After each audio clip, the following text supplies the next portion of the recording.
Live from the Athens Ford Arena in Athens, Georgia. It's time for a Wednesday morning edition of Columbus River Dragons hockey. Hello everybody, my name is Liam Godimer. As always, it's an absolute pleasure to be here alongside all of you as your River Dragons riding a 10-game winning streak, their longest of the season, take on the Athens Rock Lobsters on the road this morning.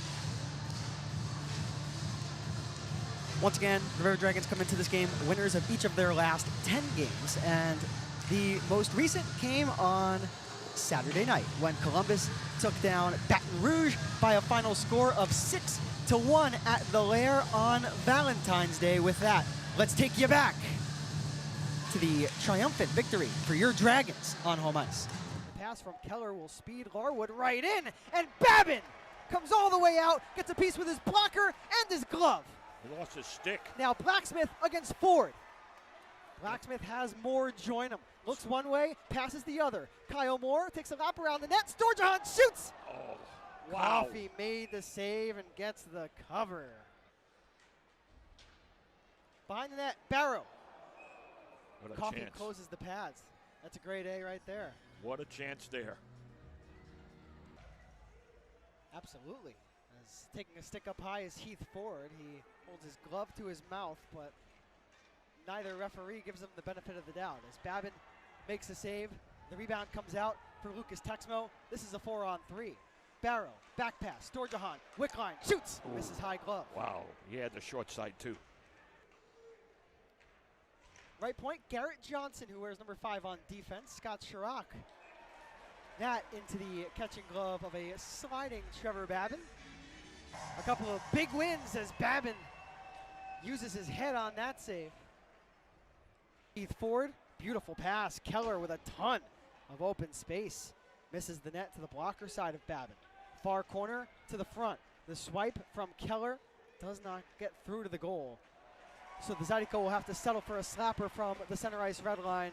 Babin stops it down and keeps the play moving. Moore, a good first pass. Will that turn into some transition offense for the River Dragons? Jemayev goes down to his knees. Save made by Coffey. Alexanian 2-on-1 with Morissette. Number 71 in white goes across the ice, and Babin! The desperation dive!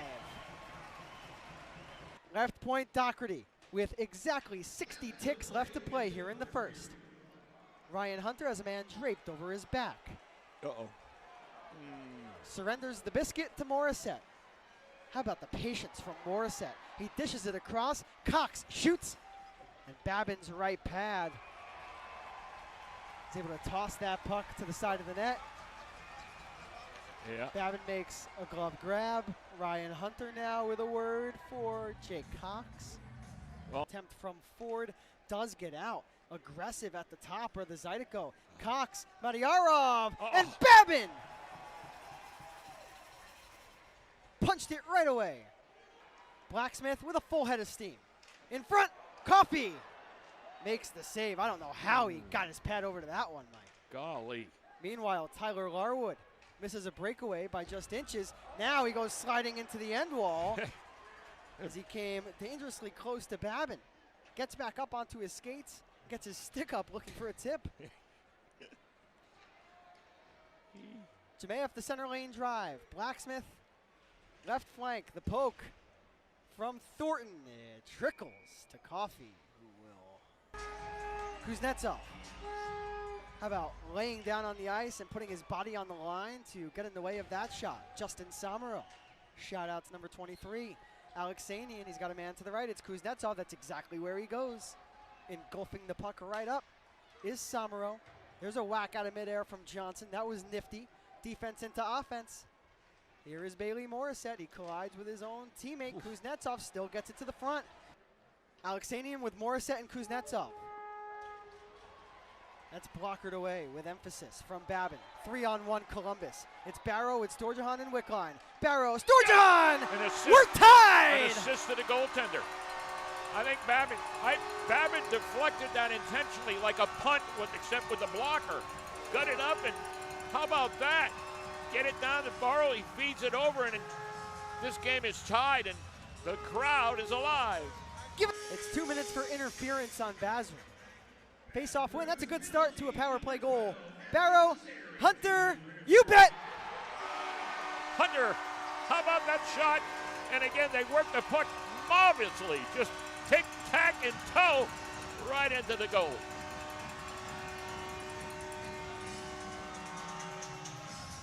Three things are certain in this life: death, taxes, and a Ryan Hunter power play goal.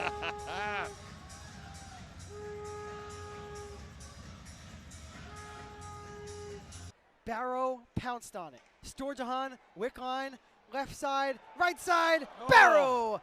Making the save was Coffey.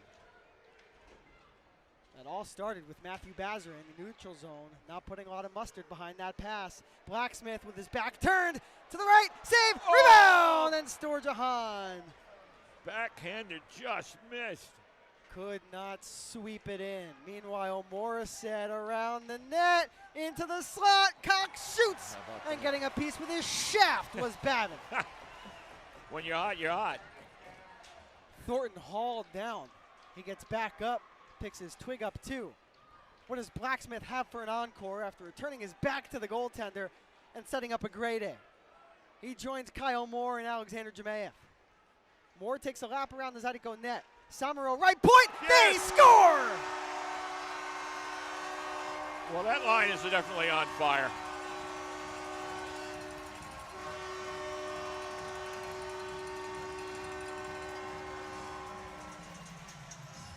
Moore to Samaro. Right past Ed Coffey. The 2-1 lead for the Dragons is now 3-1 in favor of Columbus. But it's that physical nature, that commitment to defense. Two-way hockey, they love that up there. And he's been doing all of that since coming back. You can hit and put the puck in the net and be a two-way guy. Ain't no reason in the world you won't be up there sticking. Here's Jemayev, he scores! Hammer time! Jemayev, top shelfer, a beauty with 11-11. I don't want to curse it, but it's looking a lot better than it did at 3-1. Alexander Jemayev goes upstairs. The River Dragons have a 3-goal lead. It's 4-1. 11-11 on the clock, as Mike said. Make a wish. Storjahan, Barrow for the league lead in goals. Oh, he beat Coffey between the legs, but not the iron. Underwood, Barrow. Oh my goodness, Coffey was swimming out of the crease. All of a sudden, it just got a little hard for Barrow. Barrow's got it. Is the third time the charm? Yes, it is! He got it. You know, you start thinking that he got snake bit a little bit for a lot of this game, but you keep trying it like that, and you can't shut that kid down. No player in the Federal Prospects Hockey League has more goals than Tyler Barrow. 31 for number 8. Nothing will surprise me anymore as Colton hits the post, but Doherty puts it home. That one came off the pipe, and then Doherty, Johnny on the spot, able to bury it. And Coffey, you can tell, is that long drive and this many shots on net is taking its toll on Coffey. Johnny on the spot, call him Scotty on the spot. Scott Doherty finds the back of the net for the first time back here at the Civic Center since returning from the Stingrays. Tell you what, Jerome Bouchard, glad to have him back. Blacksmith the cycle, forward the flip. I'll let the crowd take it.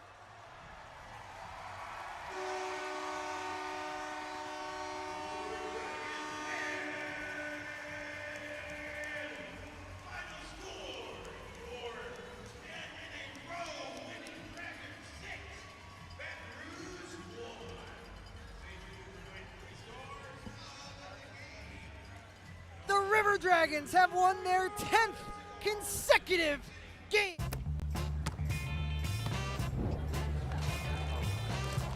Hey, playing for an ultra? We playing for ultras? Brace you for an ultra? Put an ultra on it. Don't forget, there's ultras on the line. I didn't.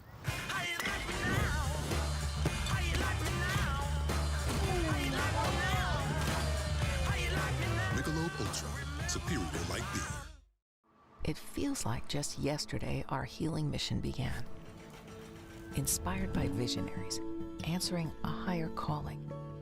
For 75 years, we've cared for this community, body, mind, and spirit. From checkups to life-saving heart surgery, from welcoming new life to supporting mental health and healing. For 3 generations, we've stood by your side, and our story is just beginning. Inspired by purpose, we are shaping the heart of healthcare.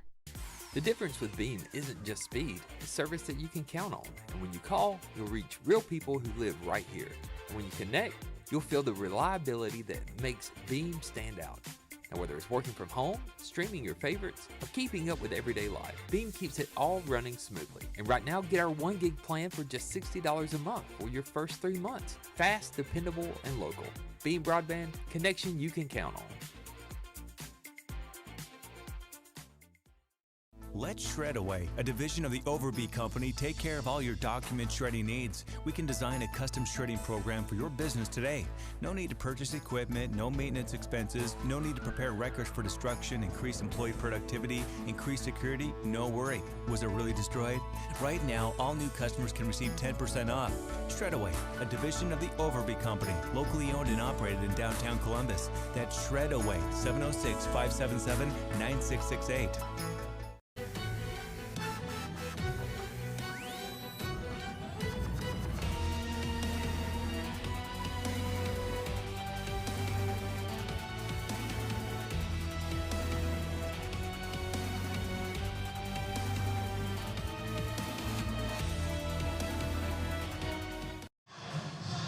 A warm welcome back to the River Dragons Broadcast Network. Liam Godimer back here with you, your play-by-play broadcaster.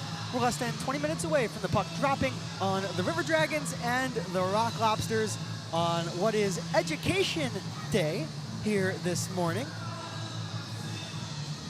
Prior to the commercial break, you all saw the River Dragons last game, where Columbus won by a final score of 6-1, extending their winning streak from 9 to 10. Let's talk about it. The River Dragons won the game thanks to 6 different goal scorers, and in this order: lighting the lamp, Alex Storjahan in the second period, also in the second, Ryan Hunter on the power play, and Justin Samaro at even strength.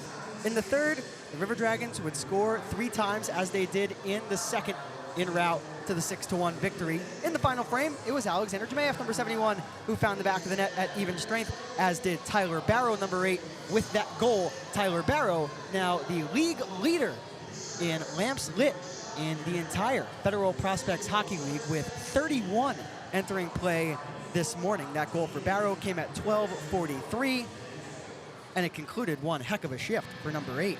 The final goal of the evening for the River Dragons came at 16:14 of the third. It was Scott Dockery, number 13, his second goal since returning from the ECHL South Carolina Stingrays, and his first back on home ice at the Columbus Civic Center. Earning the win in between the pipes was Trevor Babin. He went 30 for 31 for the River Dragons, while taking the loss for the Breakers was Ed Coffey, who had taken the defeat the previous game. With that, we'll now send it straight to Coach's Corner, brought to you by our friends over at F&M Cigars. Let's hear what your head coach, the franchise legend, Jerome Boom Boom Bichart, has to say about the club's most recent performance. Coach, Saturday night, 6-1 win. What did you see from your team on Valentine's Day? Well, I mean, on the games, you know, Friday night, I thought we gave up a little bit more than what we should have, and then Saturday comes along, and for the most part, we cleaned things up defensively, and didn't give them a whole lot. Yeah, it was a good weekend all in all. I thought the guys did everything they, especially on Saturday, kind of fixing some of the stuff that we didn't execute on Friday night. I thought we executed well on Saturday. On Friday night, you talked about the team sometimes being a go, go, go type of group. How do you feel like they adjusted with the message that you wanted to send after Friday to Saturday? In that regard. Yeah, still a little bit go, go, go. I know Chewy and I spoke a little bit more so during the game on Saturday night. I'm like, hey, when you're coming in and you're able to get to the middle, when you're able to get to the middle, you make a big cut. I think he should shoot the puck there as opposed to look for a second move. And I think he did it a couple times, 2 or 3 times. And but in general, for the most part, I thought we did a pretty good job managing our attack and having a little bit better puck possession in the O-zone as far as that goes. Great teams are able to roll 4 lines consistently. We talk about Barrow, Storjahan, and Wickline, but a new 3-man unit starting to make waves offensively. Can you discuss Alexander Jemayev, Kyle Moore, and Jouett and Blacksmith, what those 3 have been able to do since being put together? Yeah, you know, they're all big guys. They all they all can handle the puck fairly well. You know, Chewy's kind of a playmaker, and he's got really good hands, and really they all are playmakers. Jammer, when he's going to the net hard with stick on the ice, good things happen, and obviously I think they're getting rewarded with that. I know if you look at the lines, you know, Ryan Hunter's playing with Ryan Galvin and Haran and Scaldi or whoever that other guy is, Texmo type thing. You know, you're like to think that maybe Ryan Hunter could be up there with that unit, but that unit's starting to gel and play good, and you know, it's kind of a almost 3 lines can go. I mean, you know, so and yes, goal scoring really hasn't been our issue for the most part.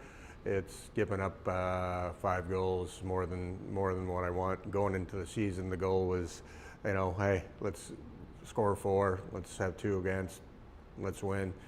And I think if I look at it, I think we're probably closer to 5 goals scoring and probably closer to giving up 4 goals a game, and that's, in my opinion, too many. Quick turnaround from Saturday night's game to the club's next game, which of course is on Wednesday morning. How do you get your group prepared to play at a time that they haven't played at all season? Yeah, I don't like those morning games. It's I get it. It's a different element with a school game and getting the kids involved in the game, so that's a positive. But it does kind of mess up your schedule as far as your body. You know, not that we practice every day at 10 o'clock, so that shouldn't be an issue. But you know, your game kind of schedule is all changed or whatever. So it is what it is. The other team has to do the same thing. Athens coming off a road trip from Monroe, so I imagine they get in yesterday late. You know, nothing, or today, or yesterday late, I guess, and probably nothing today, and then they play again right away. So just manage more of the workload kind of thing, and making sure that the bodies are rested and all that stuff. Coach, let's talk about Athens a little bit. You mentioned that they were able to handle Monroe pretty well on the road this past weekend. A little bit of a different team that you have than the last time you saw them lost 6-0. How do you feel like the team has come together from where they were the last time you played Athens to where you are right now? Well, you know, this season is a long season. There's so many ebbs and flows with injuries, call-ups, and all that stuff going in. Last time we played against Athens, short-staffed, kind of New Year's Eve kind of thing. You know, play a perfect first period road game, and then things get away from us. And you know, it was right after Christmas, and again, you know, I thought you know, if I look back, we kind of forgot what worked and some of the success that we had prior to Christmas to right after Christmas type thing. So the guys, you know, obviously over the last 10 games have kind of figured that out, and you know, really combine a good road game, simplify to, you know, pushing the envelope to putting the puck in the net and defending at the right times as well. So, and Athens actually has a different team too. They've added 2 or 3 guys that are different. Greco's back in the lineup. they got a couple new guys that they brought in here as of late, so it's changing a little bit as well. Their identity, that being the Rock Lobsters, recently has been they're a comeback team. They're never out of it. How do you prepare your team for if and when you do go up on the road in a tough place to play against a team that knows how to win those tight games? Well, my message to the guys is, guys, we're on the road. We don't have to put on a show. We don't have to do anything other than grab 3 points out of there. So it's really simplify our game and wait for them to make their mistakes and kind of do what other teams do to us. You know, capitalize on their mistakes when they push it too hard and make that extra pass and extra play, that pretty stuff that, you know, when it completes, it's really nice to watch, but when it doesn't, you're susceptible to odd man rushes and stuff like that. So that's really kind of the game plan. You know, manage, you know, again, that push mode to defend well, to capitalize on their mistakes type thing. It's now time for your fun question. I'm not going to mention how many games in a row the club has won, but what was the most memorable winning streak as a player that you can recall? Well, I'd like to have to go back to 97, 98. I mean, the year we won it in Central League, I mean, we only lost 6 games all year. And you know what? And this is more of a totality kind of thing. For sure. Most of our losses came on Tuesdays, and Tuesdays came after Sunday Fun Day, and and you know, we would lose on a Tuesday, and our coach would just lose their minds. What is going on? I'm like, do you really have to know what's going on? Type thing. So. But yeah, I would say that's probably, in total, we've been on some streaks or whatever, but that was probably one of the funnier situations. So win on a Wednesday morning, and it's a good sign, is what you're telling me. It's better, yeah. You have an extra day of recovery. Coach, thank you for your time, and good luck this morning. You bet, thank you. A special thank you to head coach Jerome Boom Boom Bichard, and of course, our friends over at F&M Cigars for Coach's Corner. I hope you all enjoyed the head coach's perspective on the club's most recent play as the River Dragons once again get set to take on the Athens Rock Lobsters this morning, with the puck expected to drop at 10:35. With that, we'll send it to a commercial timeout. Then, when we come back, I will tell you all about the fire starter of the night and the pest of the game, brought to you by our friends over at Cook's Pest Control. You're watching River Dragons Hockey on the River Dragons Broadcast Network.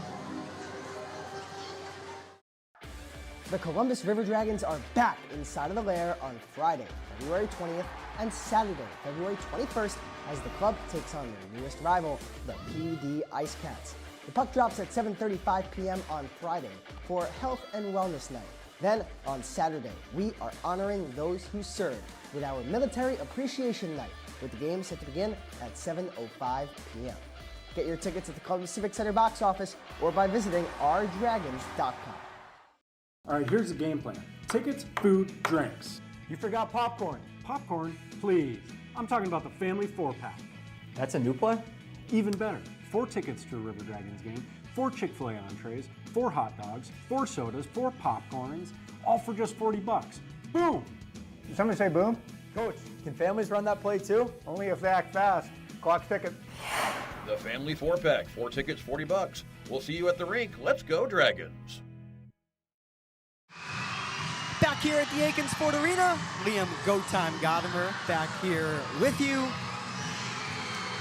Puck drop not too far away, but before we get you there, it's now time for the pest of the game, brought to you by our friends over at Cook's Pest Control. And with Claudius in the background, this morning we're highlighting number 17. That's Philip Virgili. He's a forward. He stands at 5'11". He weighs 185 pounds. He hails from Malmö, Sweden. He is 27 years old.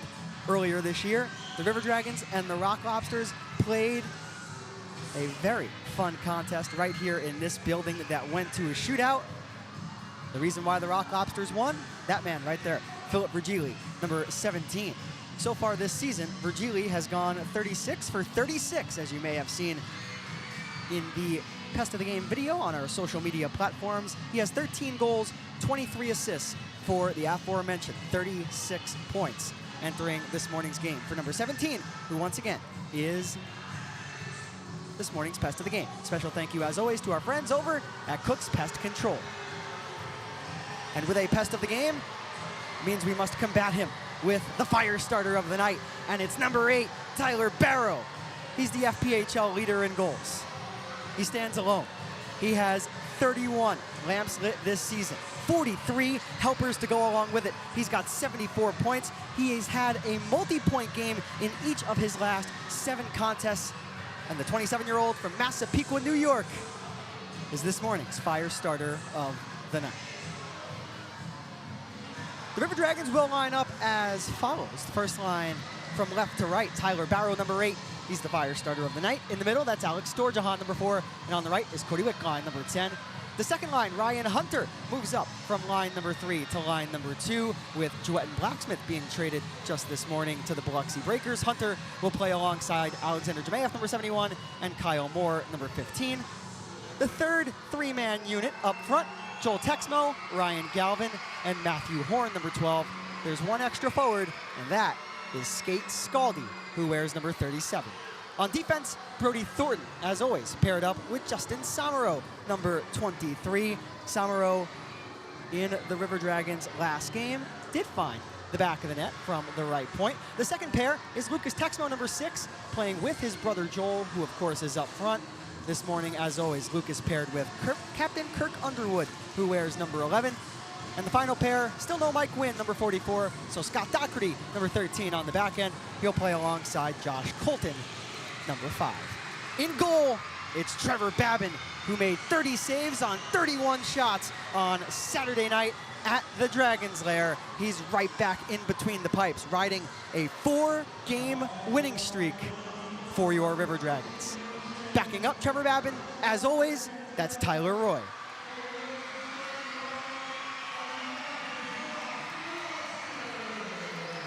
The Rock Lobsters about to be introduced to the home fans. One more 60-second timeout when we come back. The pregame festivities and the national anthem from the Aikens Ford Arena.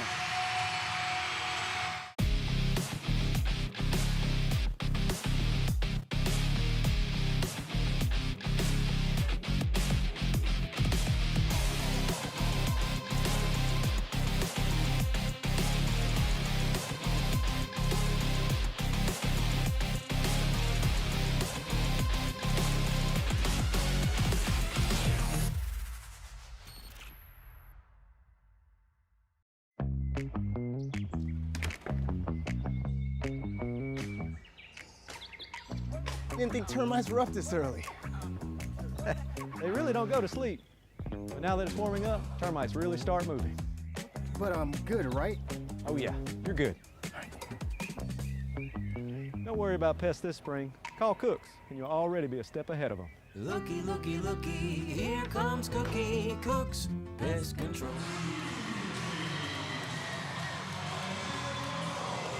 Welcome back to Athens. Puck drop not too far away.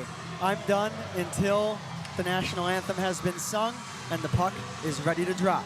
Please enjoy the pregame festivities. The River Dragons and the Rock Lobsters coming your way in just a bit.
a wonderful rendition of our national anthem.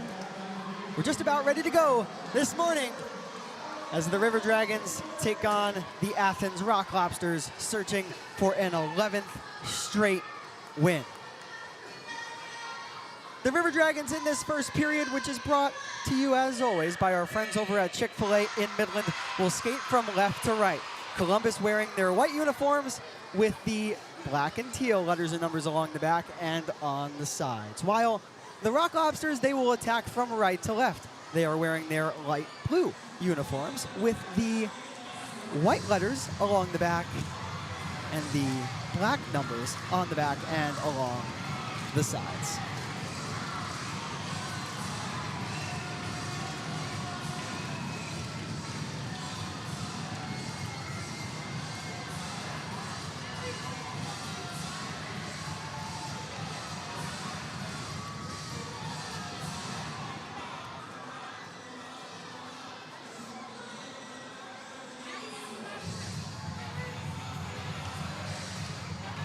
The River Dragons will open up with the line of Ryan Hunter on the left, Alexander Jemayev, number 71 in the middle, Kyle Moore, number 15 on the right. On the back end, it's Kirk Underwood, number 11, with Lucas Texmo, and in goal, the Dark Knight, Trevor Babin. The puck is dropped. We are underway. The River Dragons control off of the opening draw. Columbus comes into this game with a record of 22-11, 3-2-1. They have 75 points as a glove save 14 seconds in, made by Carter McPhail.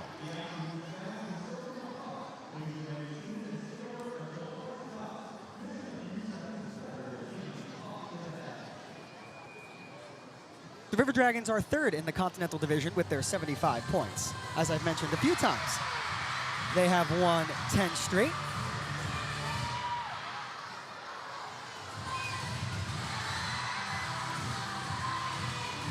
While Athens, on the contrary, 24-6-0-3-3. They have 84 points. They are first in the Continental.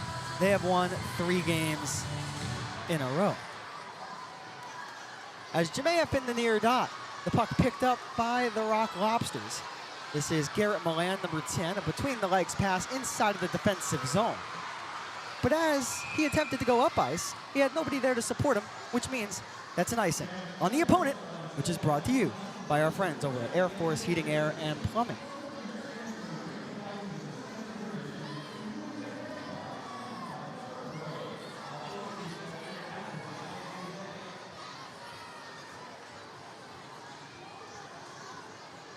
We're exactly 30 seconds in. And taking the face-off will be the fire starter of the night. That's Tyler Barrow. 31 goals for Tyler. That leads the entire Federal Prospects Hockey League as the Rock Lobsters have trouble with the puck inside of the defensive zone. It's the second shift already in which that has happened to Athens as we have a stoppage of play.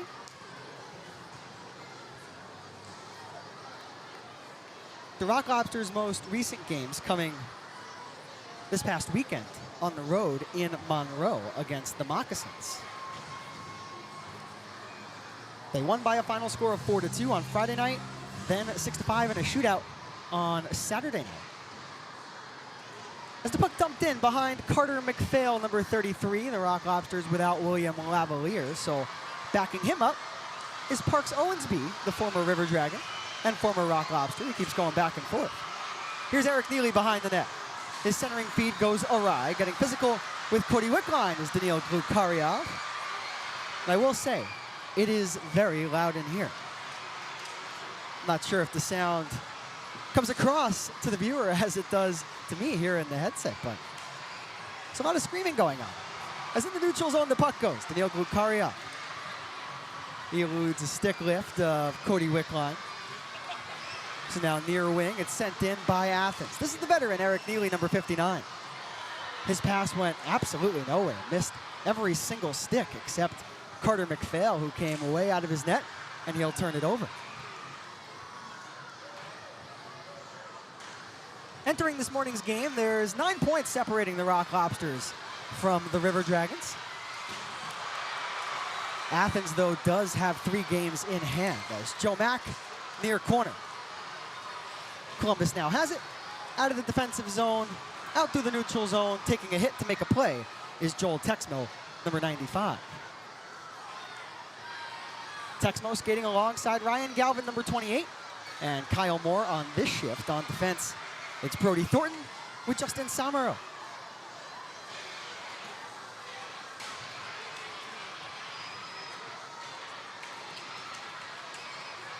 The puck comes back to the line. A quick shot. Babbitt makes a save, the first of the morning for Trevor. The Rock Lobsters not afraid to be physical early on here.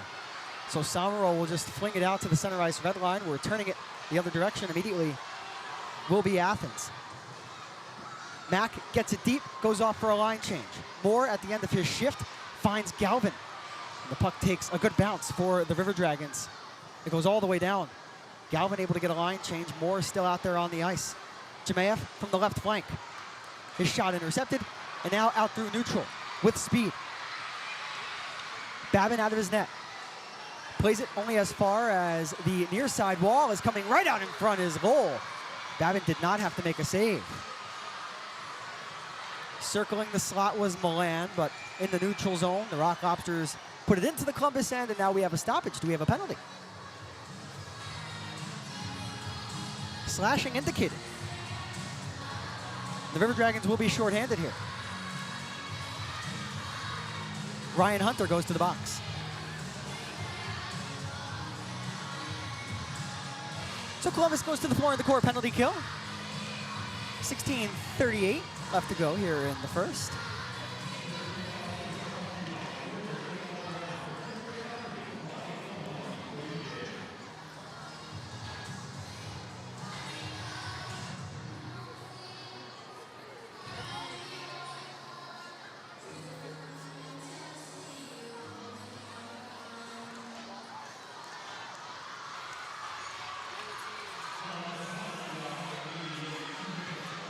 For slashing on Ryan Hunter.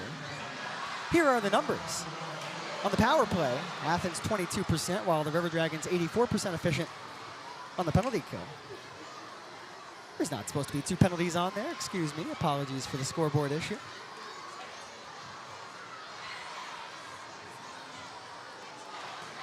So Philip Virgili, the best of the game. He'll go left to right with the puck. Eric Neely, number 59, and Gleb Van Durken at the wall. A shot from the line, that's Devin Maye, and Babin sees that puck stick to his chest.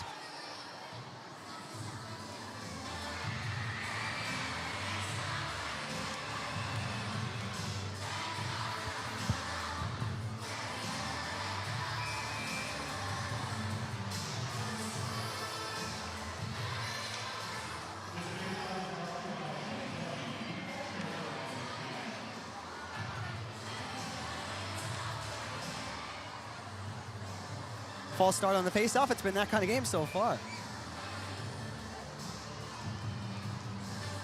Let's get this puck dropped, yeah? All right. My goodness. And after all that, Joe Mack wins it back for Athens. Jemayev, though, will get to a loose puck at the bottom of the far side circle, and he'll dump it down onto Carter McPhail. McPhail in his last start for Athens. He made 36 saves on Saturday night in the shootout win for the Rock Lobsters. While Trevor Babin for Columbus, he has won 4 straight starts and also played on Saturday night, making 30 saves on 31 shots. The River Dragons shorthanded here for another 50 ticks. Josh Colton will send it to the glove side of Carter McPhail, where scooping it up will be Carter Shinkarik. Left wing side, Milan. He'll circle the cage. Shadowed by Samaro. Rink wide, the pass goes, immediately intercepted by Moore and cleared. One last rush here for Athens on the power play. That'll be a successful start for Columbus. Halting an energetic start and a successful penalty kill if they can hold the Rock Lobsters off for another 8 seconds. And they will, as Shinkarik has to backtrack out to center. Paralat will enter. On the backhand, nothing gets through to the net. Out of the penalty box comes Hunter. He's into the play to defend. Mack to the line. A shot tipped by Glukhariev. And Babin made a big save.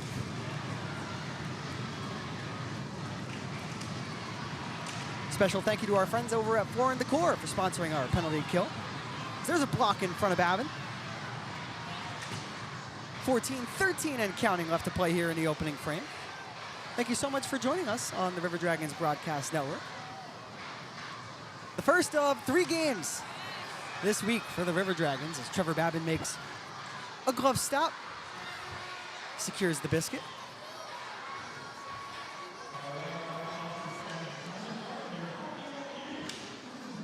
We're still scoreless here in Athens. We will be right back.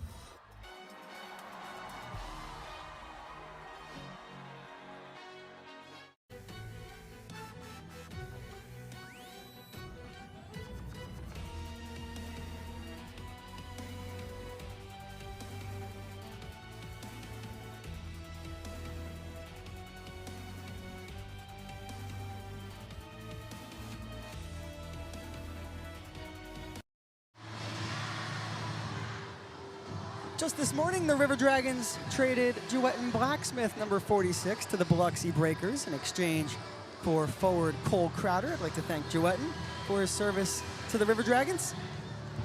Wish him all the best in Biloxi in his pursuit of an expanded role. With that said, excited to welcome in Cole Crowder, all 6'5" of them. Cole not with the team, with the trade, of course, just being made this morning. Perhaps we will see him at the Dragon's Lair on Friday and Saturday when the River Dragons host the PD Ice Cats. Saturday night is military night. Should be fun. So here skates Scaldi, number 37. He's skating alongside Joel Texmo and Ryan Galvin. With Scaldi, the extra forward, you can expect him to slip into a couple of different lines, depending on what head coach Jerome Boom Boom Bichard is feeling at that point of the game. And right on cue here is Scaldi. His pass into the offensive zone negated, but Kirk Underwood right there in support. A nifty pass from along the near wall off of the stick of Joel Texmo just did miss Scaldi. And at the right point, Underwood can't keep it in. There in support, the veteran and Alex Storjahan. And McPhail will get a touch with his paddle. This will be an icing here on Athens.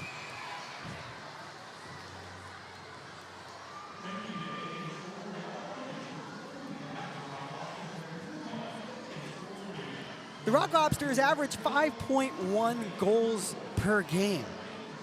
They can score with the best of them.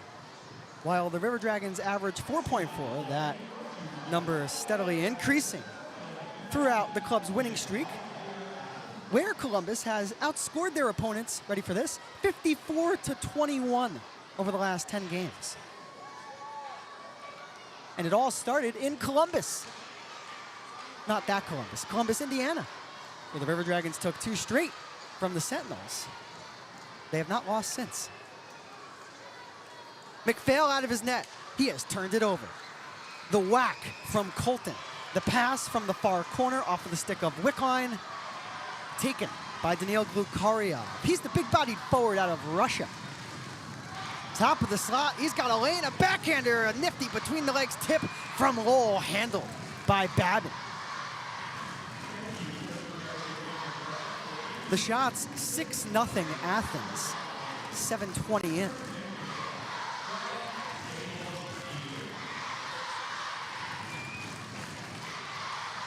Tyler Barrow on the ice alongside Alex Storjahan and Cody Wickline. On defense, Josh Colton and Scott Doherty. Columbus still without Mike Wynn, number 44. That dump from the left point. hit a player, and then the puck died. The puck winds up behind Trevor Babin's net. He's made 7 saves on 7 shots officially so far this morning. So Jolie Kolatarsi, left side flank, down deep it goes. Scott Doherty, 6'5", 235, up the ice. He takes a hit, trying to find a streaking Barrow, and a late icing called. That the right whistle to make, without a doubt, but Barrow looked to the official and said, "You sure you couldn't have called that a few strides earlier?" It was close. The Rock Lobster won the race.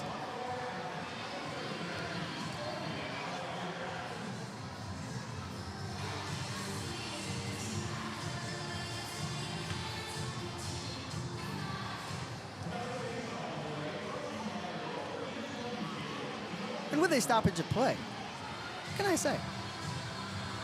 Isn't today just a great day for hockey? Isn't every day a great day for hockey? Especially when you're able to play in the morning. Greatest game on earth, baby. Joe Mack, number 74, defended well by Scott Doherty. Cody Wickline, the defensive foe. Far wing, Tyler Barrow. Goes back for his defense in Doherty, who will move it up. Storjahan, Barrow, the puck off of the wall. Barrow shoots, he hit the crossbar. Colton left point, the dish. Doherty waits, fires, and it hits Lowell. So Doherty will skate on back, turns it over to Shinkarik. Possession now for the Rock Lobsters. This is Milan cutting through the defense. For Athens was one of the newest Rock Lobsters, that being Johnny Calgin, wears number 18. So Wickline, Hunter, back for Wickline. What a pass from Hunter in a very tight area.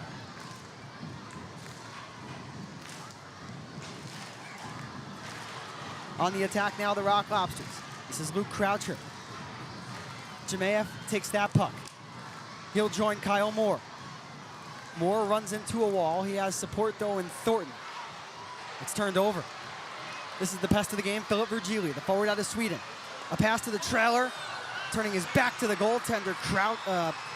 Babin was Croucher. Babin made another save, his 9th of the period. 9 for 9 for Trevor Babin. And of note, the last time the River Dragons were in this building, Trevor Babin got the start. That was on January the 11th. He went 12 for 12 before exiting after the first period of that game. He collided with the post. Left the game, Tyler Roy came to take over. Then Babin came back in for the first period, then did not come back out for the second, as Babin makes another save right on cue. He whacks it all the way out for Somero. Somero, patient, waits for the speedy Thornton, but Thornton 1-on-3. He'll one-hand the puck to himself in quite a bit of traffic. Now the Rock Lobsters will come up. Nice job walling off the opposition by Galvin. Now the puck will bleed back out for Kirk Underwood.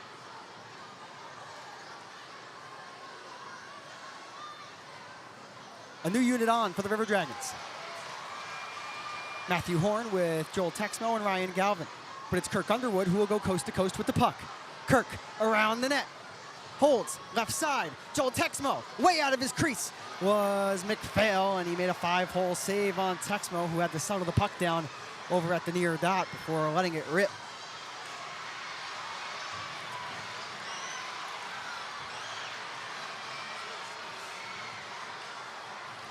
Lucas Texmo speeds away from Gleb Van Durken. Joel Texmo, a solid shift for him. Into the neutral zone it goes. Taking a hit is Ryan Galvin. But he'll get it deep. 11 minutes into the period, and now we have a stop. The only penalty of the game has gone to Columbus.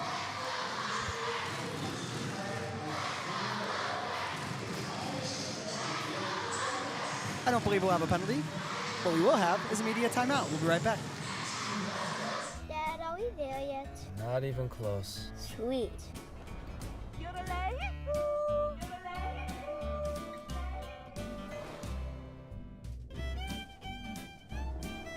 Have we gone too far? Maybe, but life's too short not to. The Subaru Forester Hybrid, 581 miles per tank. Love goes the extra mile. Imagine a life-changing injury. Imagine the fear and unknown. The Houston Clinic Sports Medicine Team, the only physicians in the area with advanced certification in orthopedic sports medicine, treats sports injuries with innovative techniques. The Houston Clinic has helped nearly 1 million athletes live without pain. Imagine getting back in the game. Imagine the best game of your life. The Houston Clinic Sports Medicine Team. It's school day here in Athens. Liam Godimer back here with you. We are tied. The score 0-0. Who will score the game's first goal? Let me know in the YouTube live chat. You know what that means. It's time for me to make my prediction. Alex Storjahan, who takes the face-off right now. So attacking from right to left will be the Rock Lobsters in the final 8:55 of the first. Brought to you, as always, by our friends over at Chick-fil-A in Midland. So into the attacking zone, this is Jesse Lowell, who wears number 27. He's one of many players for Athens that have come in and made an immediate impact. Lowell, 35 points. This is his 33rd game. On the ice for Columbus, that's Tyler Barrow, number 8. Cody Wickline, number 10. Alex Storjahan, number 4. And on the back end, Scott Doherty and Josh Colton. The pass from beneath the goal line off of the stick of Barrow goes nowhere. Iced by the Rock Lobsters, though. So Columbus will have another chance on the attack after the offensive zone faceoff, which comes your way in around 15 seconds.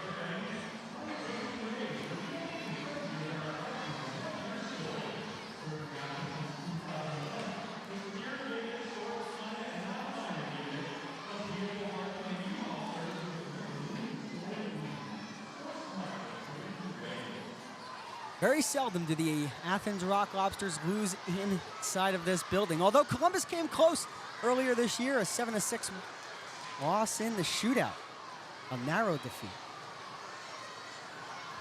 But it was the PD Ice Cats, not the River Dragons, that were the first team to defeat Athens here at what they call the Tank. There's a big hit by Tyler Barrow behind the net. He made sure to lay the body onto his man. Luke Croucher, though, number 3. First to the biscuit, but he's getting roughed up by Josh Colton. Nice play, though, by Philip Virgili to just backtrack his way into the O-zone and get it deep, but we're gonna have a stop. The referee right next to the River Dragon bench.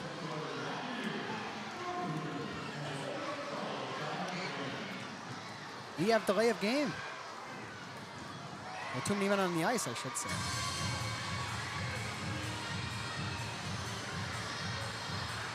Scaldi heads into the box. So for the second time already this morning, the River Dragons heading to the floor in decor penalty kill.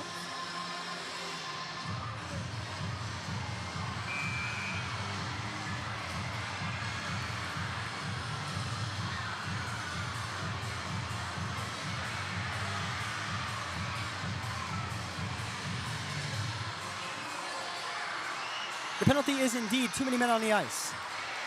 To be served by Skate Scaldi. Here are the numbers for each club on the special teams entering play this morning. Of course, Columbus already 1 for 1 on the penalty kill, while the Rock Lobsters, of course, 0 for 1 on the power play. Killing this penalty for the River Dragons, Justin Samaro, Brody Thornton, Kyle Moore, who throws a shove onto Daniil Glukaryov. And the fourth player for the River Dragons, that's Alexander Jemayev. Outside of the goaltender, of course, in Trevor Babin. The blast from Shinkarik. Hit a player in front. That was his own teammate in Croucher.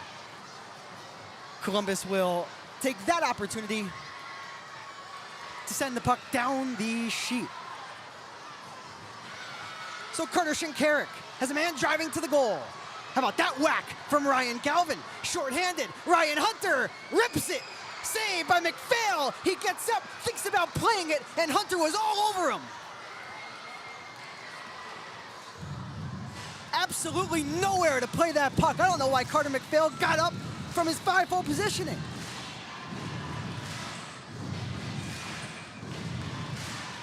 These kids got me energized this morning, baby. Doesn't take much to get me energized. Wednesday hockey, that's all I need. River Dragons hockey, that's all I need. So let's do it. Play now back underway from right to left, wearing their light blue uniforms. Those are most certainly interesting for the Rock Lobsters. So Gleb Van Durkin. A give and go attempt, but the pass back over to the near wing missed his stick. He'll get another look, and Babin answers the bell. The puck comes straight away. Right side, Neely zips it straight across. Half a minute to go on the Rock Lobsters power play. In the boxes skates Scaldi. On the hunt for a shorthanded goal is Ryan Hunter. Hunter swings left to the net. And what a play made by Van Durkin. The forward coming back, lifted the stick of Hunter and stripped the puck right away from him. 8 seconds to go on the penalty kill. Rung around the boards by Storjahan. All the way out it goes. The shots on goal, 11-4. The goals, 0-0. Scott Doherty trying to change that. Doherty offside.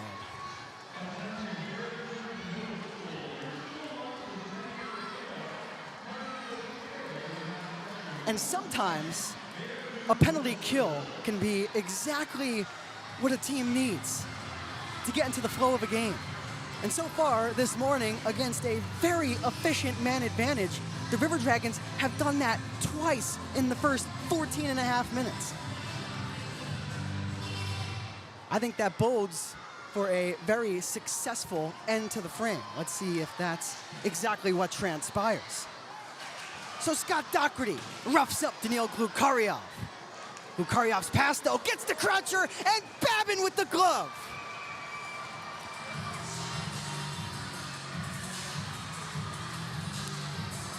Roll the highlight tape. Trevor Babin saying, "Good morning, Athens."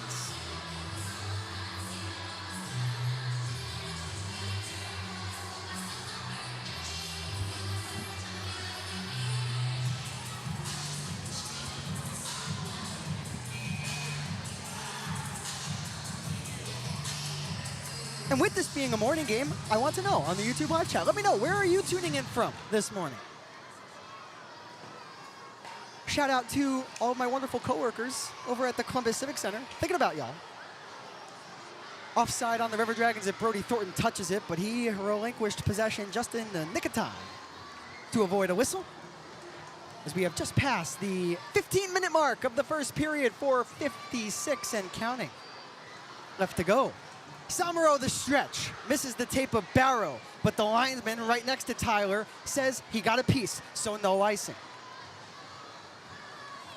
So inside of the near corner in the defensive zone, the Rock Lobsters move it up. Cajun shoots, misses the net. Virgili, left point, tosses it into the grasp of Brody Thornton. Now Storjahan with Samaro and Barrow. Storjahan, Samaro! And he collided with the pad of McPhail and went sliding. May have forced the goaltender to make a save anyway. Storjahan still with his head up.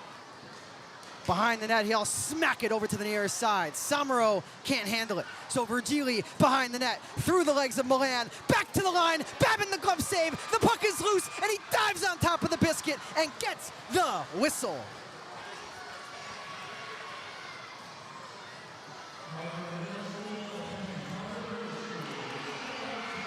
The energy of this first period increasing. We'll be right back. Hey, grab me one too.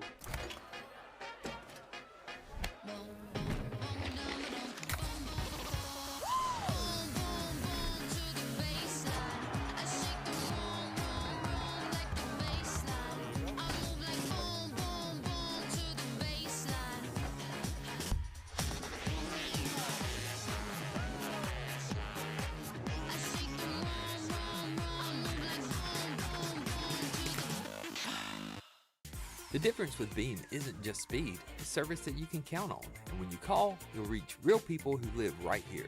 And when you connect, you'll feel the reliability that makes Beam stand out. And whether it's working from home, streaming your favorites, or keeping up with everyday life, Beam keeps it all running smoothly. And right now, get our 1 gig plan for just $60 a month for your first 3 months. Fast, dependable, and local. Beam Broadband, connection you can count on.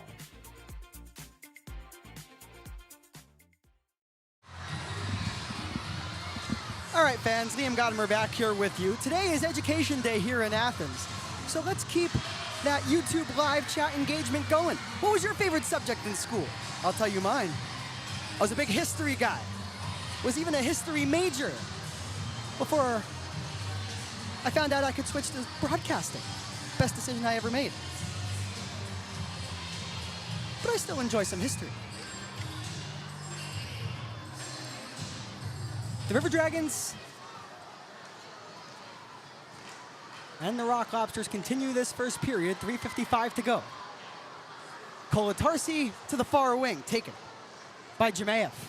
The sauce for Kyle Moore. Moore runs into a Rock Lobster right there to support him as Jemayev. He's got a lane to the net. Tried to pick the blocker side of McPhail. There's a delayed penalty, so Babin out of his net. The River Dragons will go to the Public's power play for the first time this morning once the Rock Lobsters gain possession, which they do right now.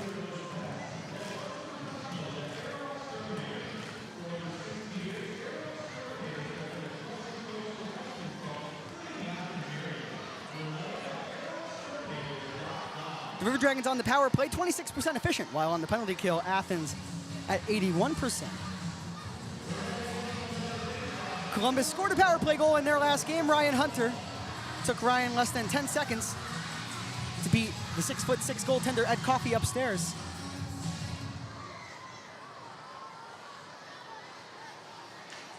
So here's Tyler Barrow down to the goal line, Cody Wickline. Wickline, Barrow through the legs of the opposition. Underwood, right circle, Hunter. Underwood, Barrow, Hunter, shoots, pad save, rebound, Storjahan. Got walled off by Neely, and it's cleared all the way down. The River Dragons, though, get their best look of the period inside of the opening 20 seconds of the power play. The penalty is slashing. Eli Leifers, number 24. So Ryan Hunter will start it up. Hunter wears number 88. He's tied for the league lead with 12 power play goals. McPhail out of his net on the forehand. Well done, clear by McPhail.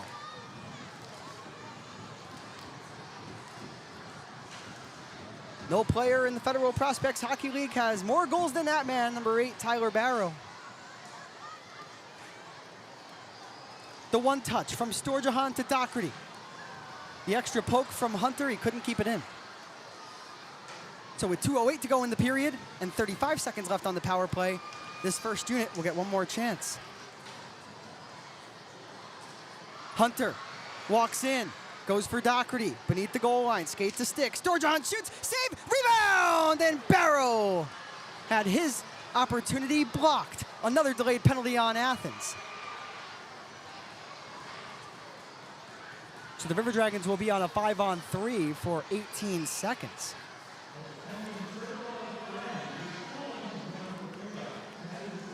It's going to be another slash. Make that the third slash of the period.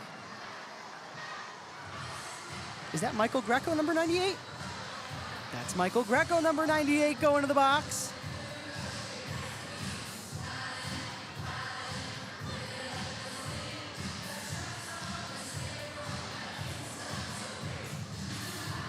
Greco, of course, played 48 games with the River Dragons, had 31 points during the 2022-23 year, just back from the ECHL's Allen Americans.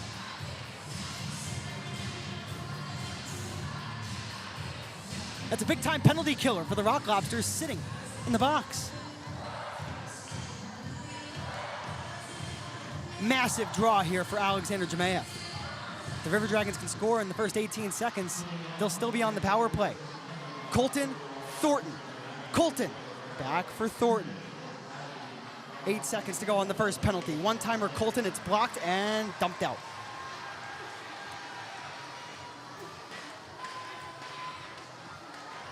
So out of the box is Eli Leafers. We return to a 5-on-4. Leafers can't get to the bench, but now he can. The Rock Lobsters win the board battle and clear. With half a minute gone by on the minor penalty for slashing to Michael Greco. So Kyle Moore gains the line. Behind the net, he's watched by Devin Maye. Moore, Colton with the puck on his forehand. Bottom of the right circle, Thornton. Colton has the puck back off of the pass from Thornton. Left side, Moore. He goes down to the goal line. He's calling for it from Doherty. Gets the puck back. Moore to the net. McPhail made a glove save with 45 seconds to go in the period. 54 seconds of power play time. Colton straight away. Save, McPhail. The Rock Lobsters get the desperation clear. Babin moves it up. A bouncer for Thornton. He settles it down. Braces for a double team that comes from the Rock Lobsters. Storjahan comes over to help out his blue liner. With 18 seconds left to go in the period. The River Dragons dig it out. Wickline, Storjahan. The puck winds up left wing corner. Barrow. There's another delayed penalty. This will be perhaps on the Rock Lobsters, and it is. It's another slash. 3 straight slashing calls on whistled down. The play was blown dead when the Rock Lobsters touched the puck, but Barrow's the one going to the box. Make it make sense, okay.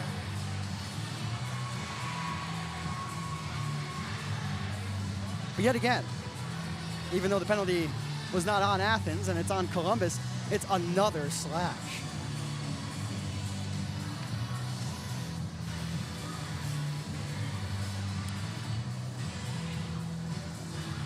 How many times do you see 5 penalties in the same period and 4 of them are the same infraction? So Barrow in the box.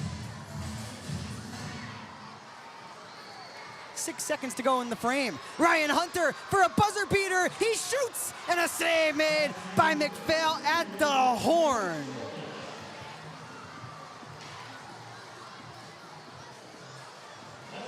The best scoring chance of the period comes with 1 second left, and Ryan Hunter forces Carter McPhail to make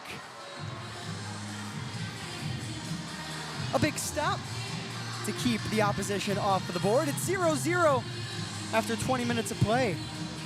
Here are some highlights from the opening frame, courtesy of the Rock Lobsters. And for the first 10 minutes, it was really Trevor Babin continuing his rock-solid stretch of play in the net. Of course, 4 straight wins for Trevor. The last time he was in this building, he was super sharp, 12 saves on 12 shots. And this morning, no different. 18 minutes on the clock. Let's head to the intermission officially with a commercial timeout. When we come back, I'll break down the opening frame. There were no goals, but we most certainly had a lot of action.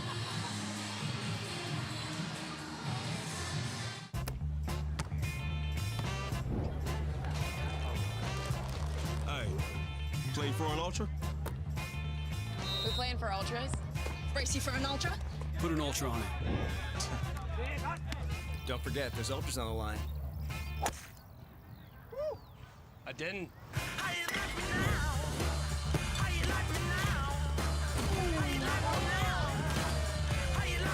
Michelob Ultra, superior like beer. It feels like just yesterday our healing mission began. Inspired by visionaries, answering a higher calling. For 75 years, we've cared for this community, body, mind, and spirit. From checkups to life-saving heart surgery, from welcoming new life to supporting mental health and healing. For 3 generations, we've stood by your side, and our story is just beginning. Inspired by purpose, we're shaping the heart of healthcare. The difference with Beam isn't just speed, it's service that you can count on. And when you call, you'll reach real people who live right here. And when you connect, you'll feel the reliability that makes Beam stand out. Now, whether it's working from home, streaming your favorites, or keeping up with everyday life, Beam keeps it all running smoothly. And right now, get our 1 gig plan for just $60 a month for your first 3 months. Fast, dependable, and local. Beam Broadband, connection you can count on.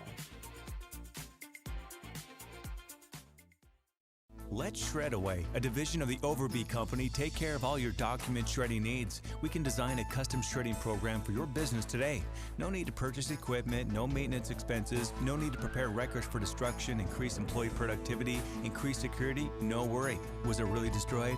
Right now, all new customers can receive 10% off. Shredaway, a division of the Overbee Company, locally owned and operated in downtown Columbus. That's Shredaway, 706-577-9668.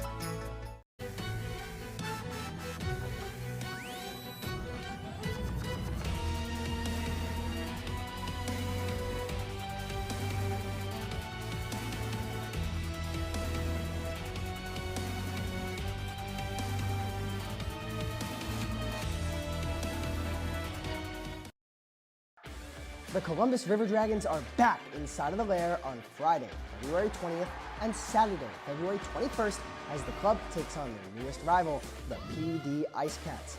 The puck drops at 7:35 p.m. on Friday for Health and Wellness Night. Then, on Saturday, we are honoring those who served with our Military Appreciation Night, with the game set to begin at 7:05 p.m. Get your tickets at the Columbus Civic Center box office or by visiting ourdragons.com. All right, here's the game plan. Tickets, food, drinks. You forgot popcorn. Popcorn, please. I'm talking about the family 4-pack. That's a new play? Even better. 4 tickets to a River Dragons game, 4 Chick-fil-A entrees, 4 hot dogs, 4 sodas, 4 popcorns, all for just $40. Boom! Did somebody say boom? Coach, can families run that play too? Only if they act fast. Clock's ticking. The family 4-pack, 4 tickets, $40. We'll see you at the rink. Let's go, Dragons. Back here in Athens, Georgia, Liam Go Time Godimer here with you. The River Dragons and the Rock Lobsters scoreless after 20 minutes of play for some Wednesday morning hockey here at the Tank. Let's talk about the first period, because even though we saw no goals combined, we did see 25 shots, 13 for the Rock Lobsters, 12 for the River Dragons. And I would describe the frame as one in which the home side controlled the first 10 minutes, and the River Dragons controlled the final 10 minutes. What does that bode for the second? Well, we'll see. It's certainly going to be an evenly matched contest all the way through, as it was in the first. So let's talk about it. The first penalty of the period, we had 5 combined infractions taken. The first was at 3:22, and Ryan Hunter, number 88, went off for a slash. That's the key word of the first period on Education Day. Circle slashing, because there would be 4 slashing penalties out of the 5 called down by the 2 referees.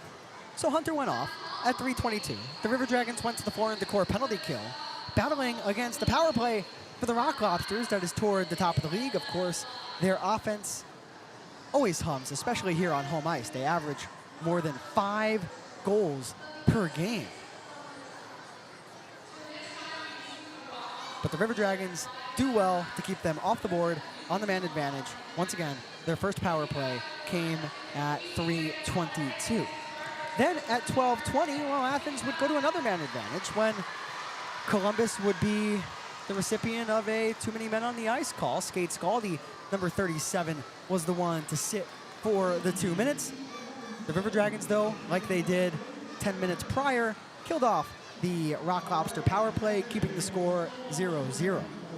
At 16:30, the River Dragons would finally get their chance on the power play when the Rock Lobsters went off for, take a guess. Seriously, guess in the YouTube live chat. Slashing. 4 out of the 5 penalties this period for slashing. And it was Eli Leifers who went off for the Rock Lobsters. Columbus did not score on the power play, although they got a couple of looks toward Carter McPhail and the Rock Lobster net. Then at 18:12, during the aforementioned minor penalty to Eli Leifers, it would be the former River Dragon Michael Greco who would go off for, you guessed it, a slash. The River Dragons would have a brief 5-on-3. They did not score on either opportunity on the man advantage, keeping us at a 0-0 game. Then at 19:54, it would be Tyler Barrow who would go off for a slash. The River Dragons killed off the final 6 seconds of the period, which began Barrow's penalty. They will be on the floor in the court penalty kill when we come back for 1 minute and 54 seconds. The goaltenders, first let's talk about Carter McPhail, who wears number 33 in light blue for Athens. He does not have his goaltending counterpart, William Lavalier, with him. He's up in the ECHL. Parks Owensby, the former River Dragon, backing McPhail up this morning. Carter has 12 saves on 12 shots. The River Dragons have most certainly put the quantity towards Carter McPhail. We'll see if the quality of shots can increase come the second stanza of play. But regardless, Carter McPhail, perfect in that opening period, 12 for 12. On the other side, Trevor Babin, the last time he was in this building, he only got to play 1 period after getting knocked out, crashing his helmet into the post. Not legitimately knocked out, just knocked out of the game, of course. Babin made 12 saves on 12 shots that game before being replaced by Tyler Roy. In the opening frame this morning, he did not get injured, and he has gone 13 for 13. That's a win. 4 straight starts with a win for Trevor Babin. Entering play today. The shots on goal leaders for the River Dragons, they're led by Ryan Hunter. Already 4 bids to Carter McPhail, including one at the final buzzer, which came ultra close to giving Columbus a 1-0 lead. Would have been interesting to see if that goal would have counted if it had gone in, but it did not. The shots on goal leaders for the Rock Lobsters. Luke Croucher has 2, Gleb Van Durken has 2, Jesse Lowell has 2, and last but certainly not least, the best of the game brought to you by our friends over at Cook's Pest Control. Philip Virgili also has 2 shots on net. We'll take a quick timeout here in Athens. When we return, I'll show you the standings around the league entering play this morning, followed by Mic'd Up, featuring Justin Somero. Hint, hint, somebody else took the mic.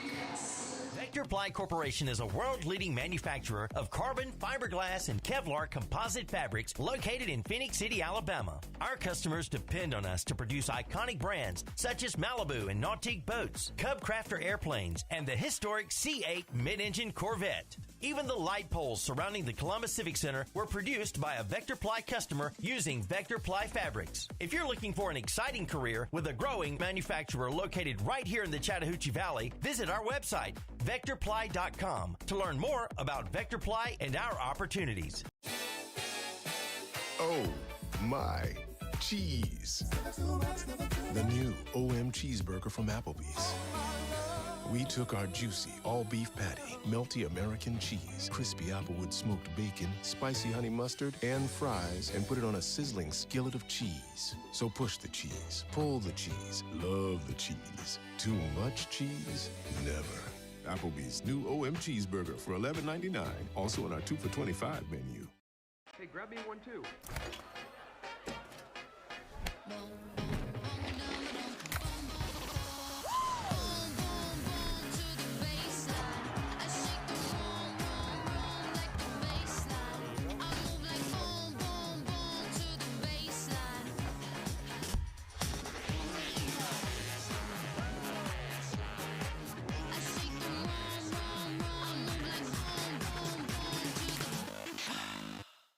The difference with Beam isn't just speed, it's service that you can count on. And when you call, you'll reach real people who live right here.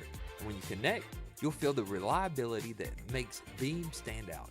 Now whether it's working from home, streaming your favorites, or keeping up with everyday life, Beam keeps it all running smoothly. And right now, get our 1 gig plan for just $60 a month for your first 3 months. Fast, dependable, and local.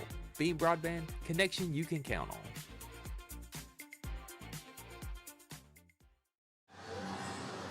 Back here in Athens, Liam Godimer back here with you, your play-by-play broadcaster. As the intermission continues to roll on, let's now take a peek at the standings around the Federal Prospects Hockey League entering play this morning, starting with the Continental Division, which is led by these Athens Rock Lobsters. They have 84 points. They have jumped right over the Monroe Moccasins after taking Monroe down in their barn for 2 consecutive games this past weekend. They have 84 points to Monroe's 83. The River Dragons are the hottest team in the FPHL. They have won 10 straight games, and they have made their way back into the race for the division lead. Of course, Athens has a few games in hand on the River Dragons entering play today, but the point separation, just 9, and a win in regulation can trim that margin from 9 to 6. In 4th place, the PD Ice Cats. They are rolling. They have 48 points. They are just fending off Twin City Thunderbirds by a very slim margin. 48 points to Twin City's 46. The Thunderbirds in 5th. It'll be very interesting to see who grabs that 4th playoff spot in the Continental. In 6th, the Baton Rouge Zydeco. That's the team that the River Dragons saw this past weekend at the Lair. Columbus taking them down in both contests, most recently on Valentine's Day, 6-1. The River Dragons sweeping the season series away from Baton Rouge with that win. In 7th, that's the Biloxi Breakers. They have 18 points. They continue to struggle. They have the fewest amount of points in the entire league by a long shot. The next closest team is the Indiana Sentinels, who have 29. And speaking of the Sentinels and the Empire Division, let's head over there. The Empire is led by the Binghamton Black Bears. They have made it to 100 points. They are in 1st, and they are trailed by a new team, the Topeka Scarecrows. They overtake the Port Huron Prowlers. They each have 64 points, but Topeka officially in 2nd, Port Huron in 3rd, the Blue Ridge Bobcats hovering around in 4th, while Danbury, Watertown, and Indiana close out the Empire Division.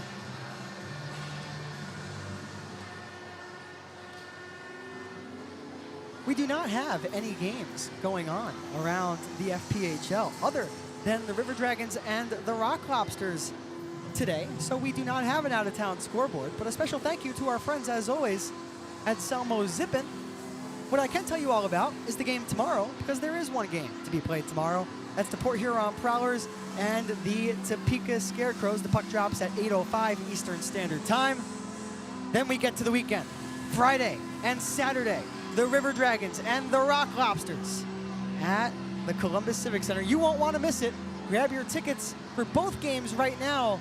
But if you want to be there for Saturday, the biggest night of the year, Military Appreciation Night, get your tickets now because they will not be available for long.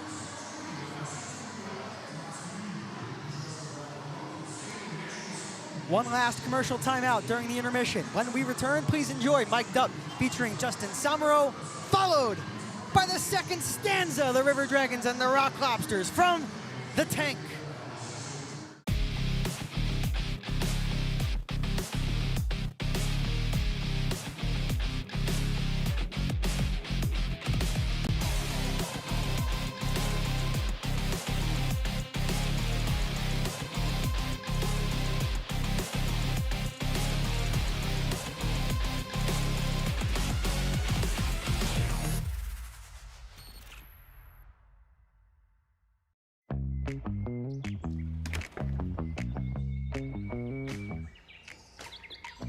Didn't think termites were up this early. They really don't go to sleep. But now that it's warming up, termites really start moving. But I'm good, right? Oh yeah, you're good. Don't worry about pests this spring. Call Cooks, and you'll already be a step ahead of them. Looky, looky, looky, here comes Cookie. Cooks Pest Control. We gotta find him. We're gonna weed him out. Let's check jerseys. Call the wrong guy. Call the wrong guy. They're taking my goal away, I think.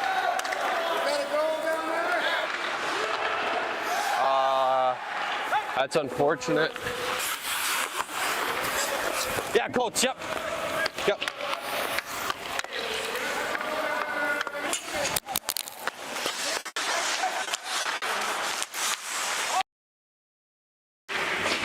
I'm gonna get. Oh, I'm gonna put you in the wall. He's still talking like he's I'm just skating around. I wish somebody would look up and see me. Man, those guys are so good.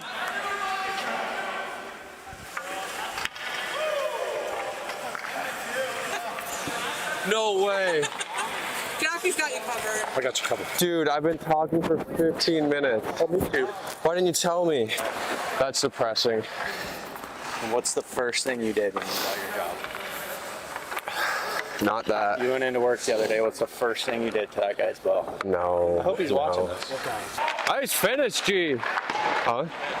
So these blades are so much flatter. Oh, you got new steel? I need new steel bad. You seen mine? Oh, here we go. That means gonna hit Barzy. Stay up. That's a good play. You wanna say hi?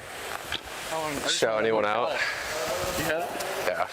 I thought it was Jammer at first. Because he wasn't saying anything. Dude, I had it the whole two-puck game and I was explaining like two-puck and whatever. And we get done, I'm talking for like 15 minutes straight. JB just hands me the mic. I'm like, you didn't tell me it fell off? I'm talking to myself for 20 minutes. What are we doing? I don't know. Just have some fun. Ah! Ooh. Same spot. Oh my gosh.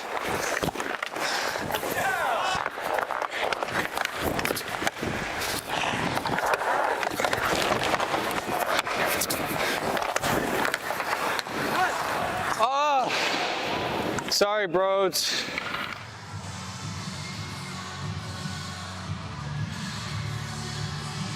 "20 minutes on the clock. Both teams on the sheet. The Columbus River Dragons and the Athens Rock Lobsters for the second of 3 regulation periods of hockey this morning. The two teams will skate 4 aside to begin the period for 12 seconds. Then the Rock Lobsters will go to a power play. It's Gleb Van Durken and Alexander Jemayev in the face-off circle. The puck is dropped. We are underway. This is Liam Godimer saying, "It's go time" on the second. So Jesse Lowell, number 27, the net drive. He collides with Kirk Underwood, who falls down, gets right back up in the same spot. Picks up his stick. Alexander Jemayev, the forward, will sweep it over. The clearing attempt from Underwood does not get out. Lowell shoots into the closed legs of Lucas Texmo. Texmo works through a pile of bodies from the corner and now out to center. Columbus now shorthanded for another minute 15 as McPhail bodies that puck down. Hunter trails Neely. Cannot execute the stick lift. So Neely, the veteran, to the net, produces a rebound. Babin kicks it away. Hunter going to be the first to the puck unless McPhail comes out of his net, which he does. McPhail plays it away. It takes a tip off of the stick of Van Durken. And Doherty will take that chance to punch it in. McPhail out of his net. He collides with Storjahan, and the puck winds up at the side of the net. Storjahan dives. McPhail dives behind the net wick line. McPhail poke checks the puck with his stick. A wild shorthanded sequence for the River Dragons does not turn into a goal. Now with numbers on the counter, it's the Rock Lobsters. Maye over to the left. The puck missed him. Van Durken will keep the cycle moving, however. Leafers from behind the net over to the right side flank. Lukaryov wrestles Wickline around. Maye right point to the net. Babin stops it down.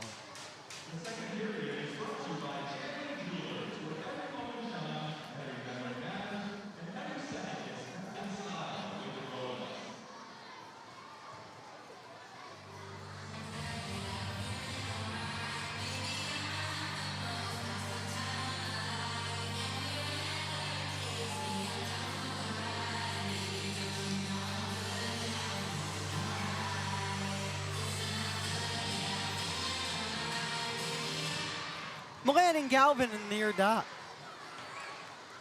Shorthanded, Columbus will fly out. Horn was stopped right down by Milan. So turning the puck the other direction will be Croucher. Croucher wears number 3 out there alongside Garrett Milan, Joey Kolatarsi, who has the puck. As Tyler Barrow now out of the box. We're back to even strength. We're 2:05 into the period. This is Tyler Barrow. Left wing side, Doherty onto the tape of Barrow. He came very close to picking the glove side of McPhail. Barrow digs it out. Galvin has his stick tied up. Now Virgili. This could be a 3-on-2 for Athens. It will wind up to be numbers unless it's offside, which it is.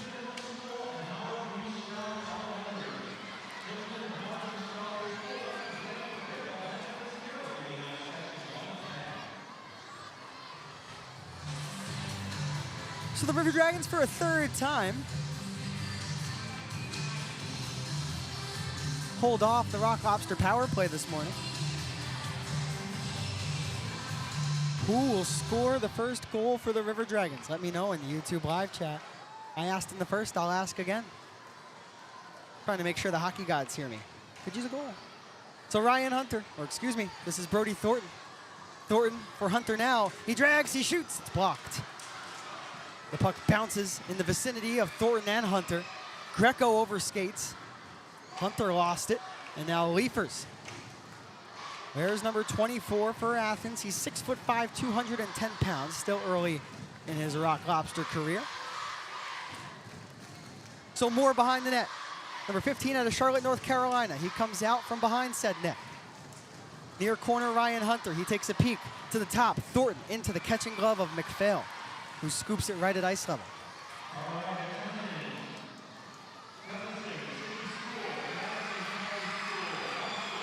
Brody Thornton took that last shot for the River Dragons.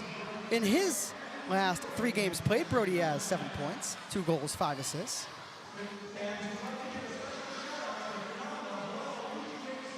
Brody had a chance to talk about the River Dragons on WRBL earlier this week.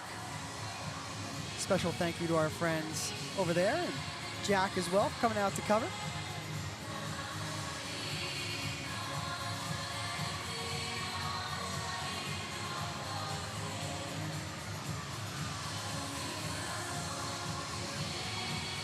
They have an issue with Carter McPhail's goal crease. Too many River Dragons shots on goal here in this second period. There's got to be an issue. Just kidding, of course.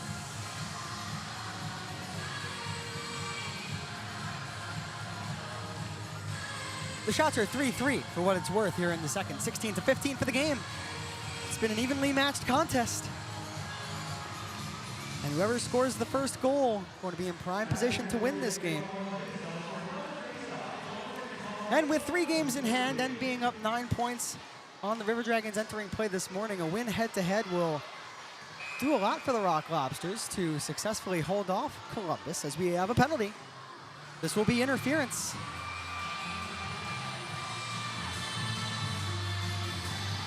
Skate Scaldi talking with Devin Maillet. Joel Texmo there too. A couple of firecrackers for both teams involved in that fray. So the River Dragon power play is coming out. Jack Johansson's going to the box.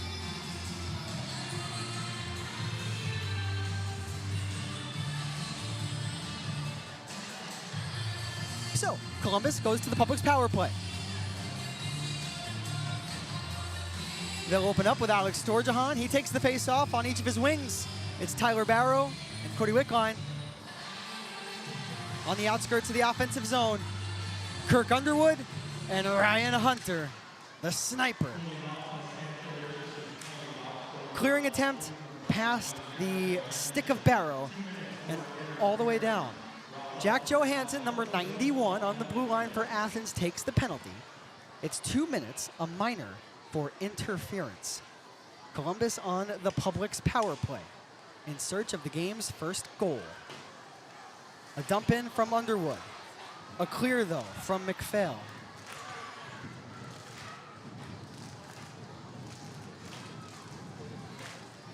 See if the River Dragons power play can get set up here.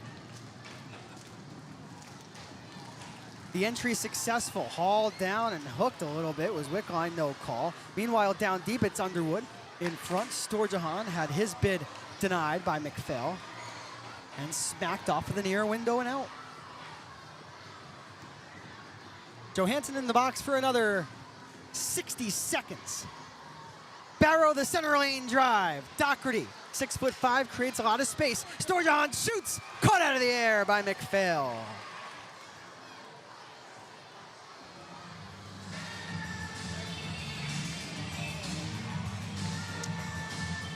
.53 seconds exactly to go on the power play here.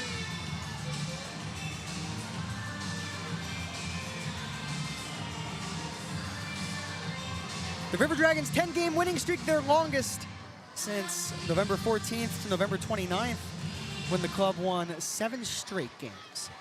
A power play goal would do a lot towards getting that number to 11 as McPhail snags the puck out of midair on the Kyle Moore shot on goal.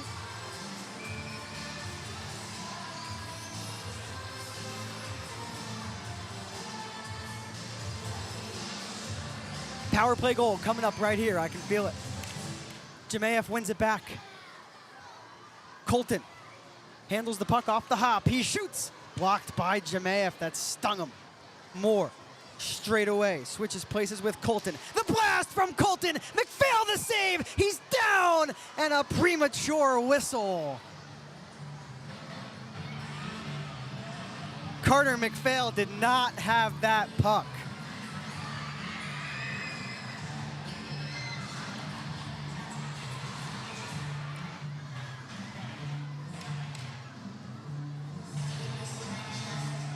Let's do it again.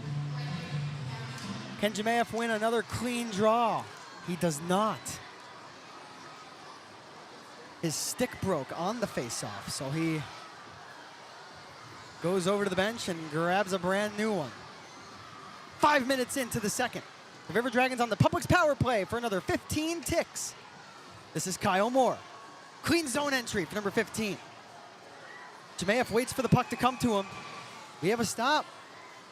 And we have a penalty. This is going to be hooking. Are the Rock Lobsters going back to the box? Yes, they are. Garrett Milan, take a seat.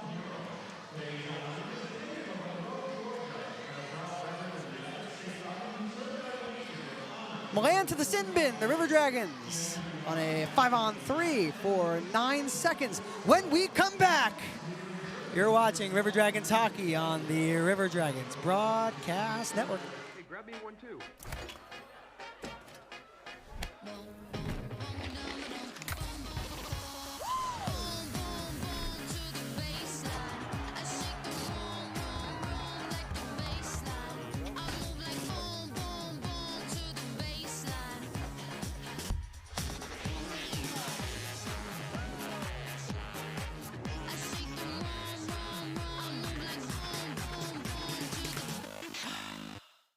The difference with Beam isn't just speed, it's service that you can count on. And when you call, you'll reach real people who live right here. And when you connect, you'll feel the reliability that makes Beam stand out. And whether it's working from home, streaming your favorites, or keeping up with everyday life, Beam keeps it all running smoothly. And right now, get our 1 gig plan for just $60 a month for your first 3 months. Fast, dependable, and local. Beam Broadband, connection you can count on.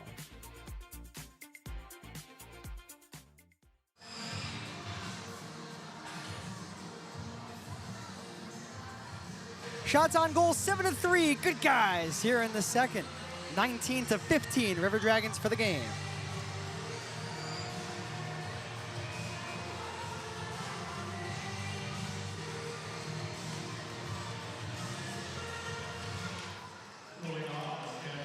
Storjohn, Hunter whiffs on the 1T, and out of play the puck goes.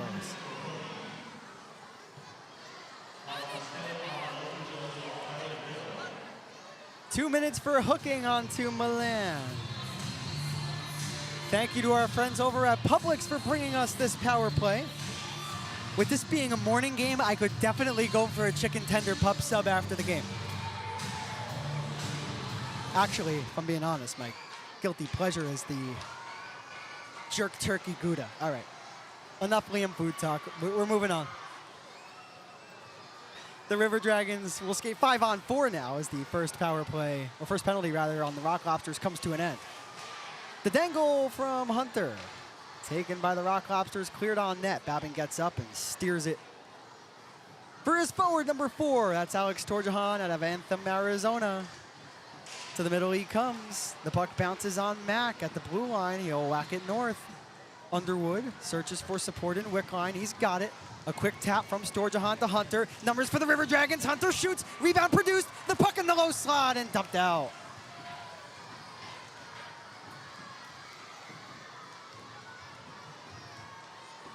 When will the River Dragons crack McPhail? Perhaps on this shift. Barrow, near wing, Cody Wickline. Tyler Barrow's got it back. He's got Colton teed up over at the right. Barrow goes to the left instead. The blast from Hunter hit a Rock Lobster in front, off of a knee, and out of play.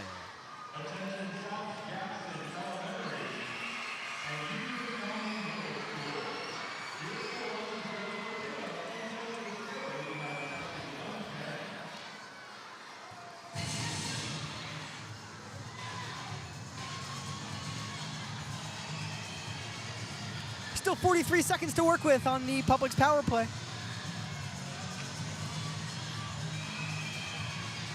Out there for the River Dragons, Scott Doherty, Alexander Jemayev, Kyle Moore, Josh Colton, and Brody Thornton.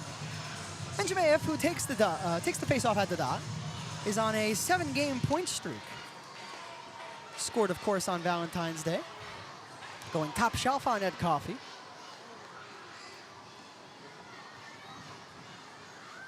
Another send down the sheet for the Rock Lobsters. They've done a lot of that while shorthanded this morning. So Carter Shinkarik sees the puck land into his gear. He'll think about moving it up ahead, now backtrack, kill some time. Now turn it over to Brody Thornton, who in the neutral zone will go to the near wing for Jemayev, who will back it up. Just 10 seconds of power play time remains. Thornton, a nifty pass for an oncoming Jemayev. He'll have to pull back against Van Durken, who watches him closely. Kolatarsi, one last clear. The Public's power play is over. The River Dragons remain snake-bitten on the man advantage. Klukaryov now on the offensive. Come the Rock Lobsters. His fellow countryman in Van Durken. How about that defensive play from Thornton? Couldn't get it out, though. So Shinkarik, center point, top of the right circle. Johansson blocked. Babin slides over and makes a big save.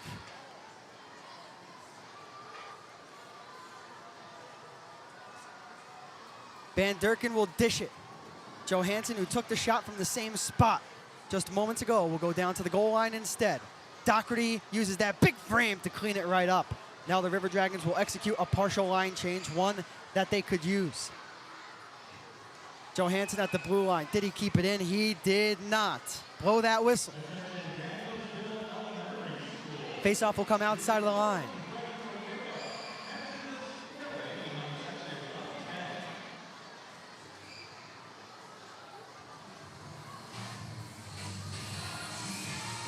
The River Dragons without Kevin Sabad this morning, out since January the 23rd. Also without Yaroslav Yevdokimov, Mike Wynn,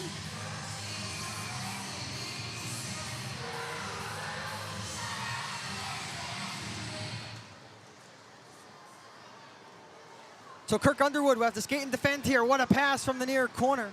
The puck bounces in front.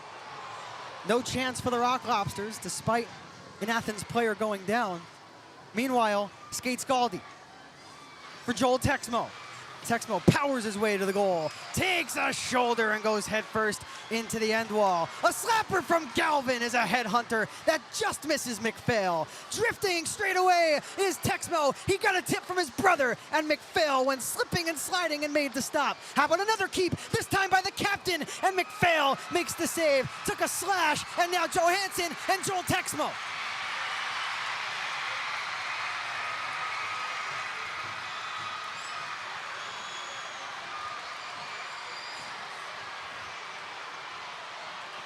We'll see if the referee takes both.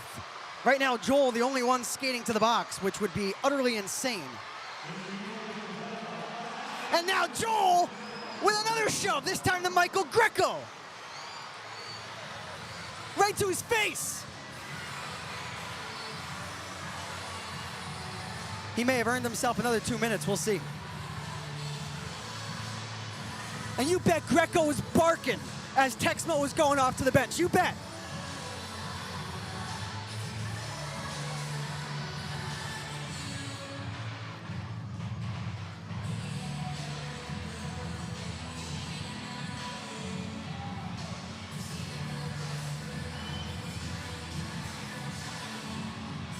You want to give Joel Texmo an extra minor for what he did there to Greco? Sure. Should be 2 minutes each for roughing on Johansson and Texmo for what transpired in the crease, in my opinion. The referees don't see it that way.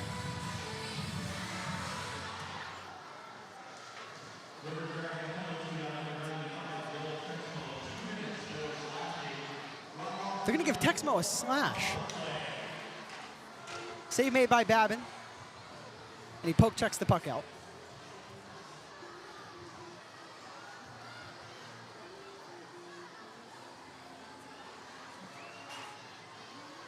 So the River Dragons on the floor in the core penalty kill once again. Here's Maye. He'll go behind the net. Shinkarik. Save made by Babin at the last moment. I don't think he saw that puck until right at the very end. So Maye attached to the right wing wall. A tip from Neely. And a save made by Babin. He bodied that one away. Shinkarik keeps it in at the top. Poke checked by Storjahan. Alex Storjahan shorthanded. He dished it for an oncoming Barrow. All over that pass was Van Durken. Now, some transition offense for the Rock Lobsters. Far corner now to the right circle. Maye creeps in now into the slot. Kukaryov shoots, and Babin somehow able to corral it.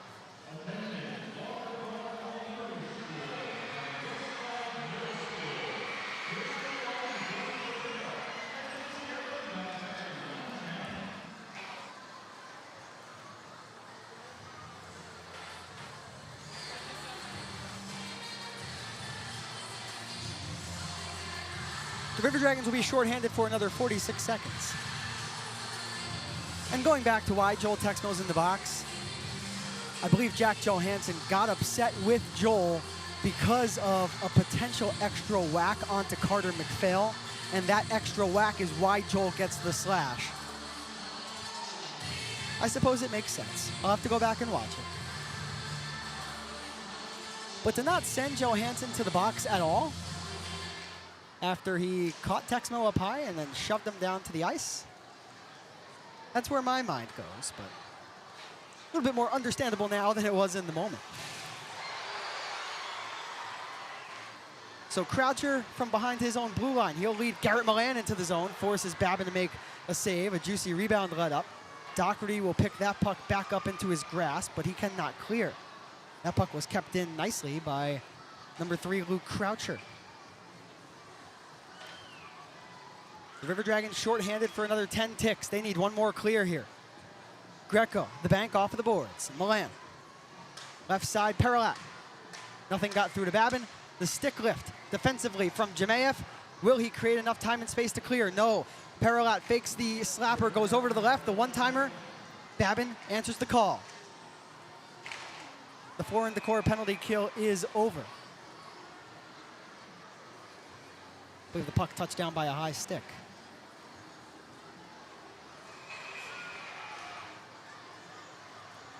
Greco with a conversation. That's Joel Texmo. Those two engaged with one another previously. We'll see if they'll dance this morning. But for right now, we will head to immediate timeout. When we come back, the final 9:06 of the second.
kids out in full force this morning. Liam Godimer back here with you, your play-by-play broadcaster.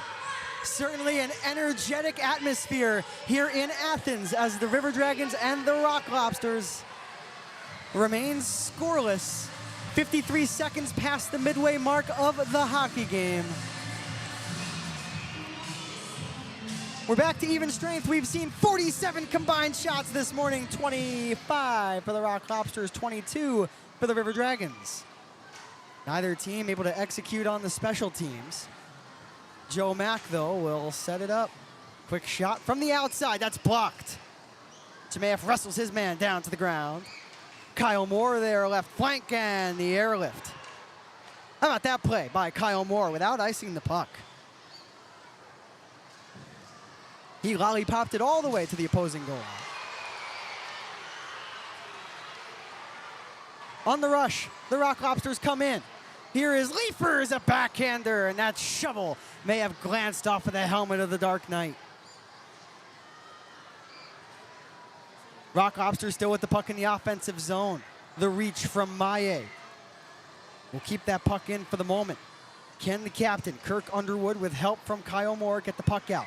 Yes, they will, because it pops free to Lucas Texmo, Underwood's partner. He shoots from the neutral zone, a glove grab made by Carter McPhail.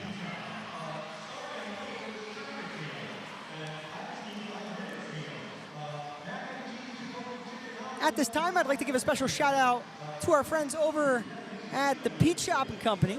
Go and scan the QR code, proudly made in Georgia, rooted in Columbus. Shop that celebrates creativity, community, and all things local. Scan the QR code to get involved.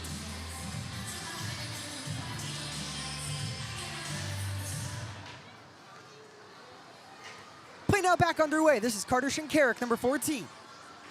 Tape to tape for Philip Virgili, the best of the game. In front, they score!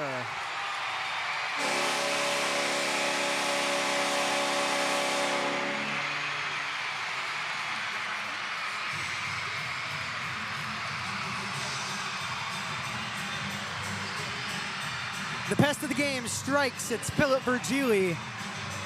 And that's just tic-tac-toe passing right into the back of the net. It started right wing side, and once that puck gets to the dot, through the two players defending the rush for the River Dragons, that's when it's a 2-on-1, and all Milan has to do is slide the puck right through the legs of Brody Thornton, and then it's right onto the tape of the man he's trying to find. That was Philip Virgili, who deflected it right into the goal, and with 7:56 to go in the second, the Rock Lobsters, the ones to break the ice.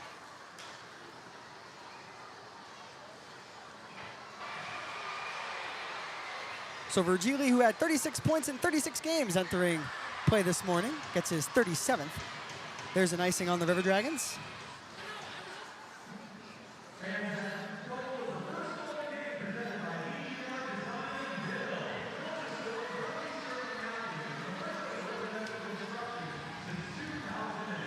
The goal comes at 12:04 officially.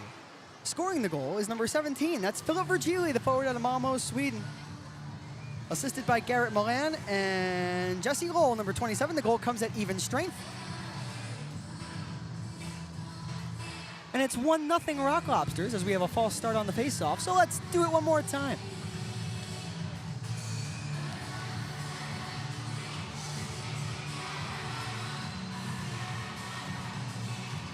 Very seldom have the River Dragons trailed during the course of their 10-game winning streak, as a drive off of the stick of Greco hurt Justin Samaro, but he gets back into the play here. There's the announcement of the goal. On the counterattack, Lukaryov in front, Van Durken alone, and Babin keeps his team within one by shutting the door. An intercept at the bench. Neely, trailer, Van Durken, the blast, Lukaryov. That was a knuckleball that Babin was able to slide across for in time. Here's Matthew Horn, number 12. He picks up a loose puck, has Ryan Galvin and Skate Scaldi join him. Scaldi shoots, save, McPhail. Scaldi slipped down to the ice as he let the shot rip. McPhail managed to stop it with his bread basket.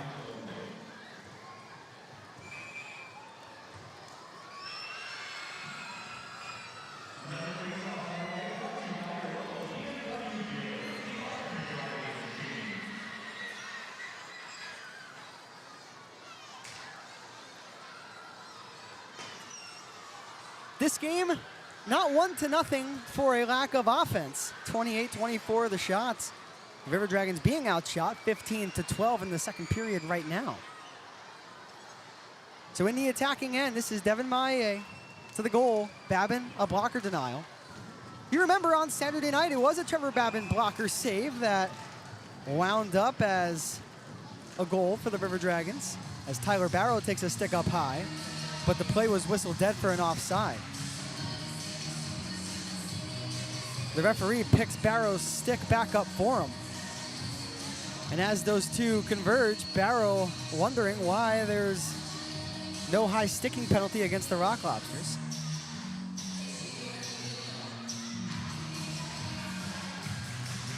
So as a result of the offside, faceoff will come outside of the Rock Lobster blue line.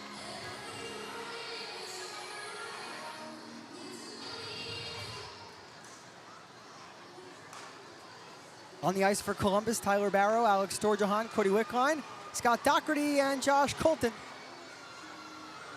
Joe Mack will drift over into the right wing corner. He'll filter it behind the net. Doherty on the backhand, moves it softly. Can Barrow get out on the rush? Yes, he will, thanks to Alex Storjahan. Wickline with Barrow. He waits, he shoots. It hits a Rock Lobster in or out to the net. Maie will sidestep Wickline as he skates past the center ice red line and get it deep. So Colton the quick up. Barrow will swing past one. The pass from Wickline for Barrow took a tip.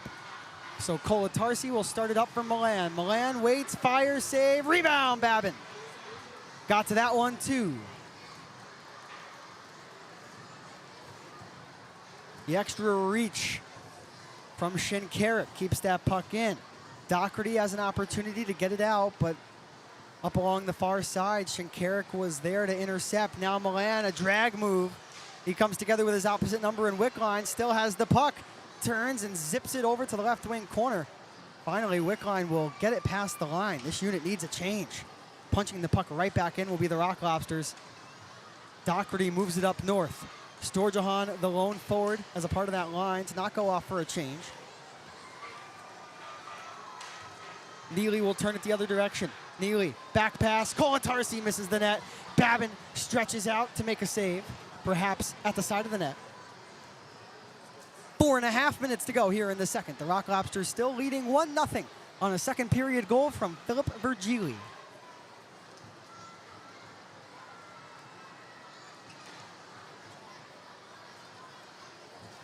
Moore will dish a bouncer over to the far side. Hunter on the hunt. Rung around the boards, over to the right wing half boards. Van Durken will turn back, play some keep away, and cough it up. Moore, high slot, dances to the backhand, and McPhail with the paddle. Jemayev, goal line Moore. Moore braces for a hit that comes from Greco. 4 players converge in the near side corner. Hunter shoots from a sharp angle. Rebound produced. Texmo, Moore to the front, and Jemayev couldn't get a tip on it. Lucas Texmo straight away to the goal, closed off by Greco. Neely leaves it behind. Hunter in front. McPhail, big save.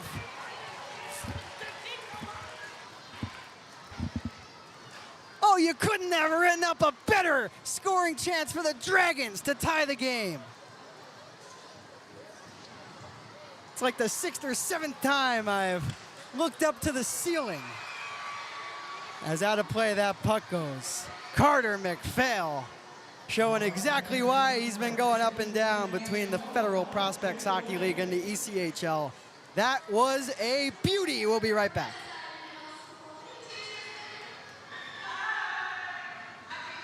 Let Shredaway, a division of the Overby Company, take care of all your document shredding needs. We can design a custom shredding program for your business today.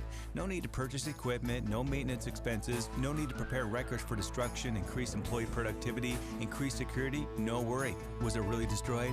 Right now, all new customers can receive 10% off. Shredaway, a division of the Overby Company, locally owned and operated in downtown Columbus. That's Shredaway, 706-577-9668. Vector Ply Corporation is a world-leading manufacturer of carbon, fiberglass, and Kevlar composite fabrics located in Phoenix City, Alabama. Our customers depend on us to produce iconic brands such as Malibu and Nautique boats, Cub Crafter airplanes, and the historic C8 mid-engine Corvette. Even the light poles surrounding the Columbus Civic Center were produced by a Vector Ply customer using Vector Ply fabrics. If you're looking for an exciting career with a growing manufacturer located right here in the Chattahoochee Valley, visit our website, VectorPly.com, to learn more about Vector Ply and our opportunities. The River Dragons' 27th shot of this game, which is their most recent shot on goal. Their best look of the contest by far. Only kept out because of Carter McPhail, who maybe cheated a little bit towards the far side. Hunter was at a little bit of an off angle.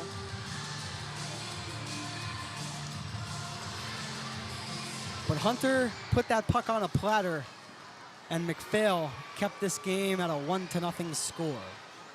So he makes another save off of the faceoff. McPhail gave up 5 goals in his last start to the Monroe Moccasins. But always tough as a goaltender to play over in Monroe. The ice over there just so different, I guess you could say, from other rinks around the Federal Prospects Hockey League. Face-off loss for the River Dragons, but the puck kept in. And that front tip from Galvin nearly found Twine. There's another keep. Scaldi, patient with it. He's got the puck along the wall. Scaldi will skate down.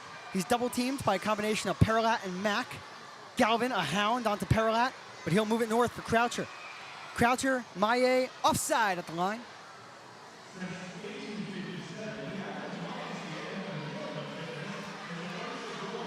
And fans, with Military Appreciation Night coming up on Saturday, the River Dragons, in conjunction with the FPHL, releasing just yesterday afternoon that will be an all-military officiating crew for that game.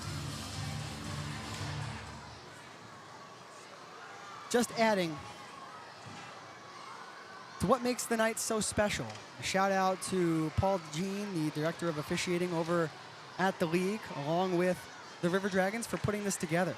Barrow, Storjahan, Barrow for the give and go. Storjahan in front of the net. McPhail makes sure to pounce on it.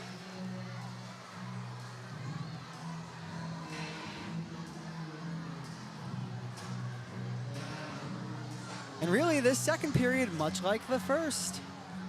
Athens handled the first 10 minutes. Columbus came roaring back in the final 10. A similar story here in the second stanza. And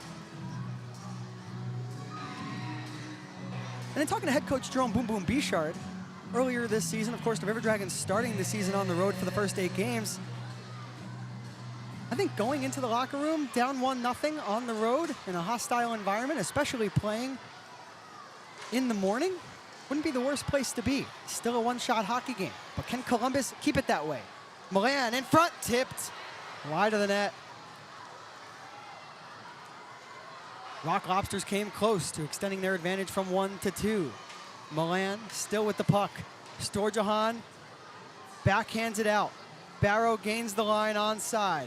Barrow patient. He's got a man breaking. It's Doherty. Stop made by McPhail. Into the mid-slot it goes. And now Cajun will fire and miss Babin's net with 1:45 to play here in the second. The scoring chances abundant for the Dragons here in the final 5 minutes of the second. Kyle Moore dips the shoulder, cuts all the way to the net, and McPhail stayed glued over that near post. Neely wearing a new number 59, not the number 7 he wore earlier this season. He'll ice the puck, and we'll have a stop with $1:26 to go. That's an opponent icing brought to you by our friends over at Air Force Heating, Air, and Plumbing.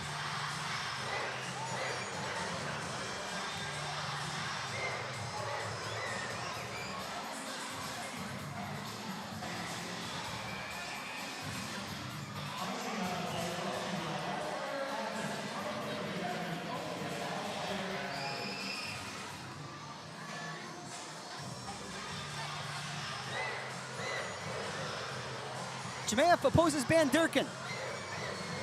It's Alexander Jemayeff, Ryan Hunter, and Kyle Moore, the forward group. They'll have to go and defend here. As through the middle, this is Eric Neely, number 59, the native of Athens, Georgia. He's got it in the corner, but Hunter makes the defensive recovery. And now the three-man unit of Hunter, Moore, and Jemayeff will get into the offensive zone with 60 seconds left to go here in the period. Van Durken from inside of his own blue line up to his fellow countryman in Glukaryov. Van Durken slips to the middle, falls down. And after losing an edge, Lucas Texmo will take a bump, have support in Jemayeff. Jemayeff now tied up along the flank with 42 seconds left to go. The River Dragons down 1-0 here. Kyle Moore, a 2-on-2 right at the end of his shift. Can he get it deep? Neither he nor Underwood able to do so. So now Neely, he's got a man breaking to the left. That was Glukaryov. Neely will settle it down behind the net with 22 seconds left. Texmo on the forehand. That's a turnover. Paralat pinches in from the left point. The defenseman activating from the line. Van Durken, right side. Glukaryov waits, centers. Jemayeff takes the puck. He's got a man. It's Ryan Hunter. Hunter with 5 seconds to go in the period. And he's shoved right down by Greco. The period is over. Columbus down 1-0 after 40.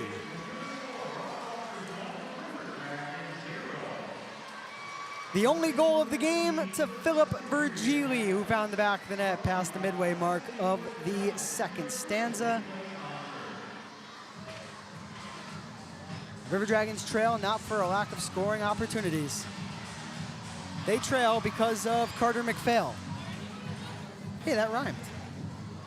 Little rhyme for you all on Education Day here in Athens. We will be right back, and when we come back, I'll break down the hockey game up to this point in time. Kicking off the intermission right here on the River Dragons Broadcast Network. Dad, are we there yet? Not even close. Sweet.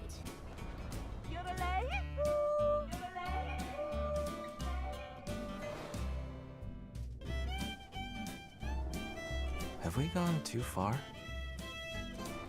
Maybe, but life's too short not to. The Subaru Forester Hybrid, 581 miles per tank. Love goes the extra mile. Let Shredaway, a division of the Overby Company, take care of all your document shredding needs. We can design a custom shredding program for your business today.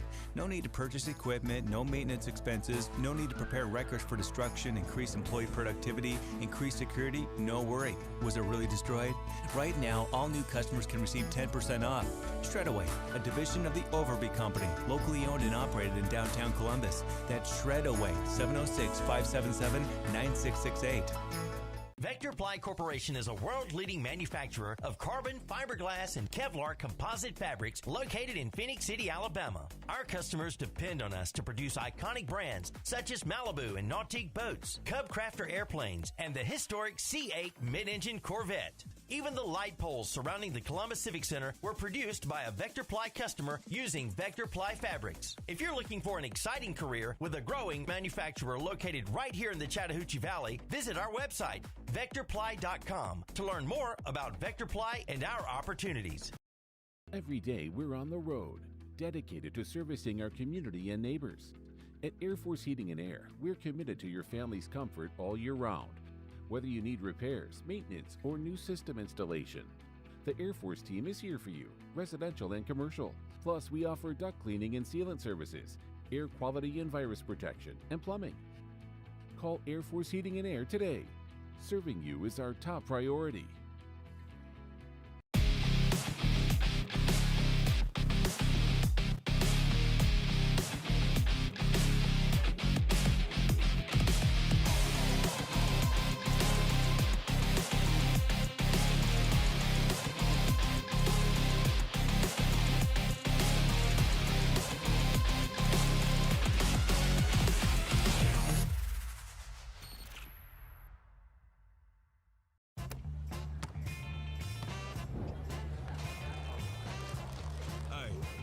Playing for an ultra? We playing for ultras? Brace you for an ultra? Put an ultra on it. Don't forget, there's ultras on the line. I didn't.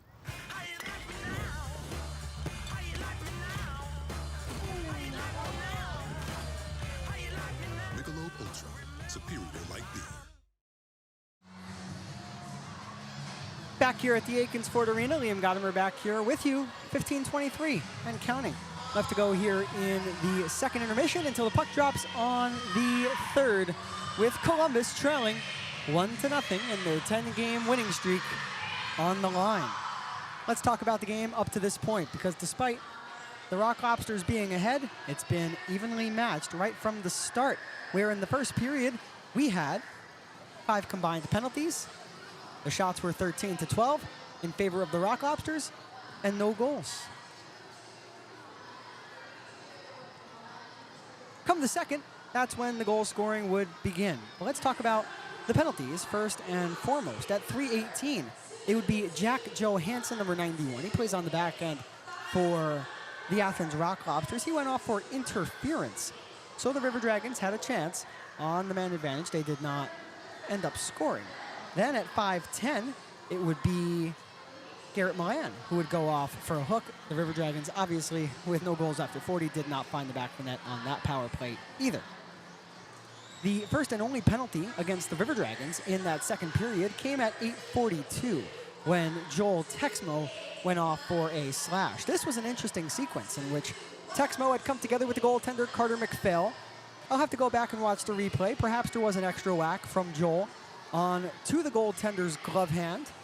Intentional or not, that drew a reaction out of Jack Johansson, who had gotten his stick up high to the face of Texmo and shoved him straight down to the ice. Texmo went off for the slash of McPhail. As he was going off, Michael Greco, the former River Dragon, had some words for Joel, and Joel gave it to him up high. Texmo went off to the box. The Rock Lobsters did not score on the power play. The penalty, of course, coming at 8:42.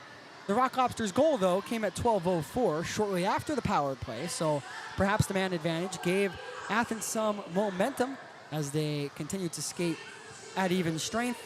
So let's talk about the goal. It comes at 12:04, and it comes on the rush. And off of the stick of Philip Virgili, who wears number 17, the Swedish forward for Athens. The goal for Virgili, his 14th of the season. And this was a 3-man passing play executed to perfection for the Rock Lobsters, if we're being honest. It all started from Jesse Grohl, who had the puck up along the wall, right wing side.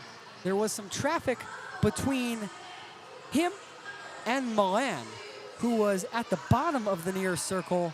Somehow Lowell slipped that puck from Milan, and once the puck was onto the tape of Garrett Milan, that's a 2-on-1 in tight.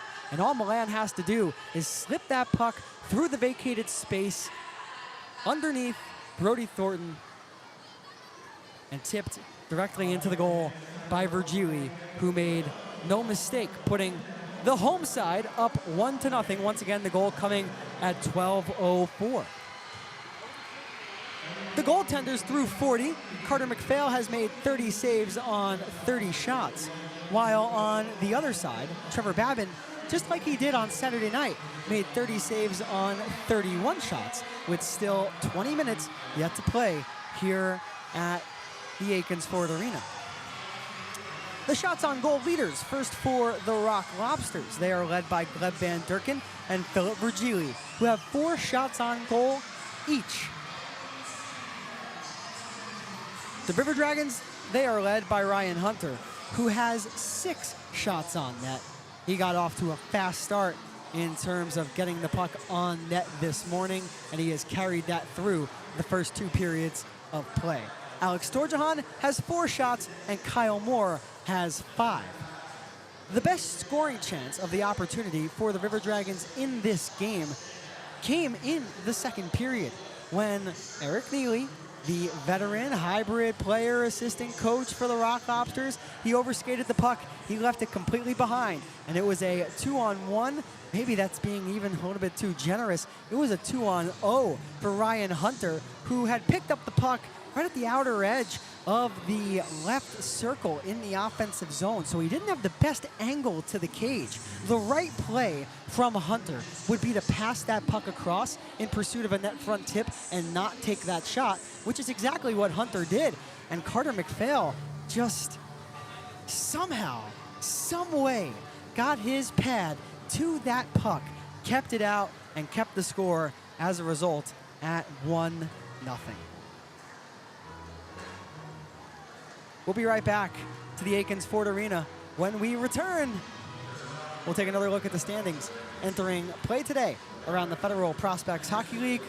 Closed out by mic'd up. You saw Justin Samaro during the first intermission. During the second, I know I showed you all before, but he's back, so I'll show you all again. Ryan Hunter, when he took the mic during practice. You're watching the Columbus River Dragons on the River Dragons Broadcast Network.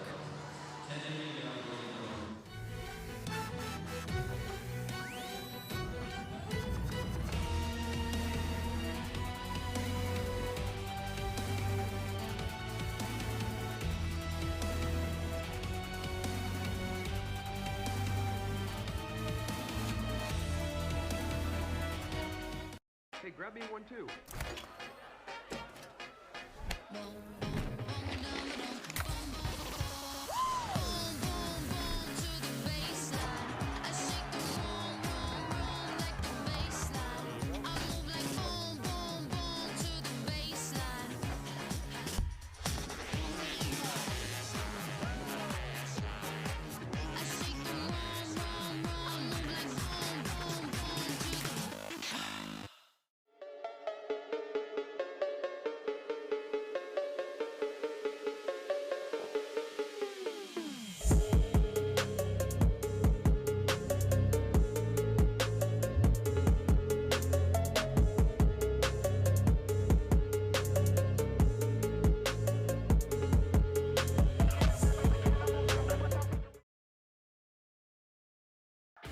The Columbus River Dragons are back inside of the lair on Friday, February 20th, and Saturday, February 21st, as the club takes on their newest rival, the PD Ice Cats.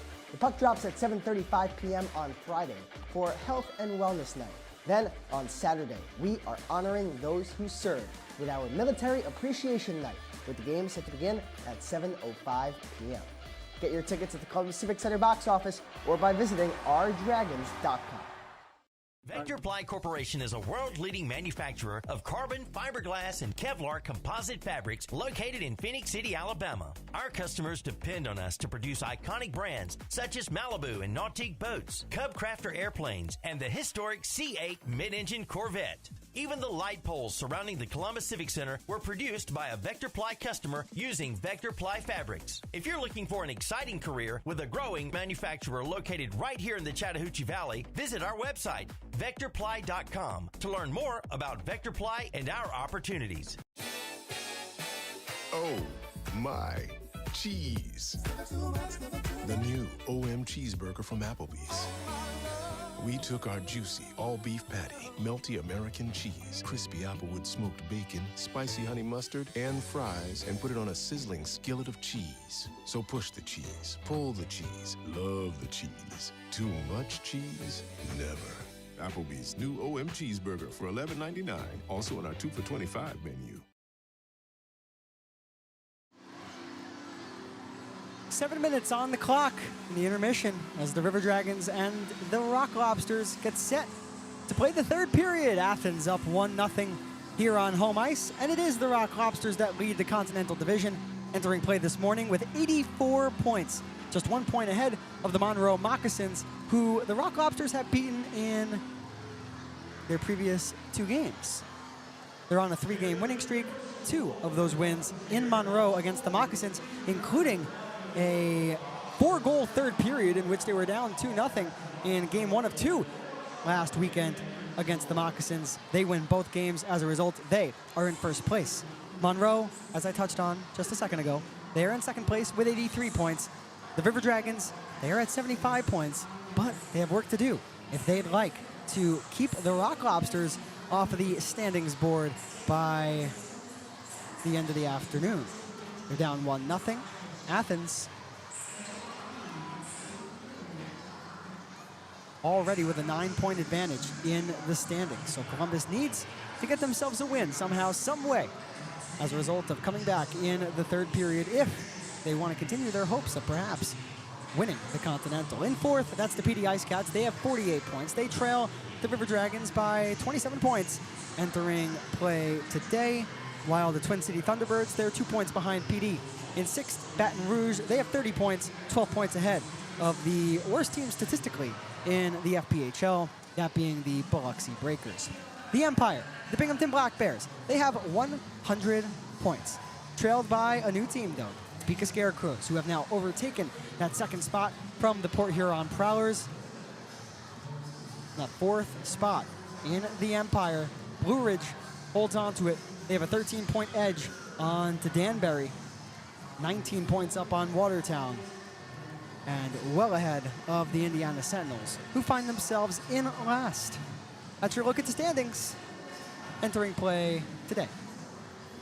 And with the Rock Lobsters and the River Dragons being the only game around the Federal Prospects Hockey League today, there's no out-of-town scoreboard, but a special thank you, as always, to our friends over at Zelmo Zippin. Can't wait to bring that back to you all on Friday and Saturday night as Columbus welcomes the PD Ice Cats back to the Dragon's Lair. One final commercial timeout. When we come back, please enjoy Mic'd Up featuring Ryan Hunter. Then, puck drop of the third period. The Columbus River Dragons are back inside of the Lair on Friday, February 20th, and Saturday, February 21st, as the club takes on their newest rival, the PD Ice Cats. The puck drops at 7:35 p.m. on Friday for Health and Wellness Night. Then, on Saturday, we are honoring those who served with our Military Appreciation Night, with the game set to begin at 7:05 p.m. Get your tickets at the Columbus Civic Center box office or by visiting ourdragons.com. All right, here's the game plan. Tickets, food, drinks. You forgot popcorn. Popcorn, please. I'm talking about the family 4-pack. That's a new play? Even better, 4 tickets to a River Dragons game, 4 Chick-fil-A entrees, 4 hot dogs, 4 sodas, 4 popcorns, all for just $40. Boom! Did somebody say boom?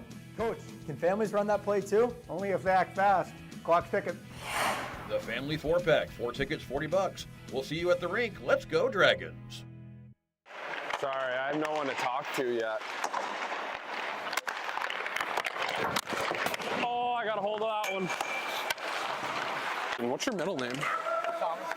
Brody Thomas Thornton. Yeah. Stop it. On top of the net. Oh. Oh. Never mind. Never mind. Hey! Trying to score this one. Told you. Screw you, Winter. Why are you being so nice today, Winter? Nice guy. No, you're not.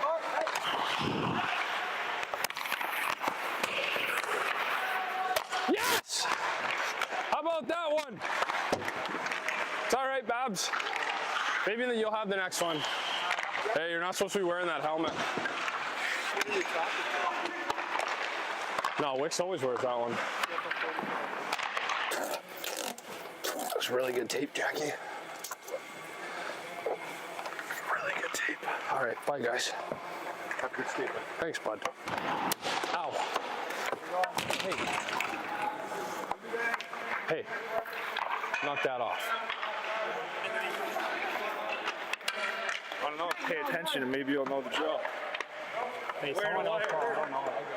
Wearing a wire. No, I'm not. Yeah, I'm wearing a wire. No, I'm not. Give me a thing. Here, Kyle. Special delivery. Give it to your stupid mic. Give it to it. Yummy, yummy, yummy, yummy, yummy. That's it. You guys got to know the whistles, man. My name's Ryan Hunter. I count the potato. Hey, Barzy, just remember I own you in ping pong, all right? Oh! Up, Piers, up! Wheel, catch him! Get out! Oh. That's... Don't even look. Yep. How are you?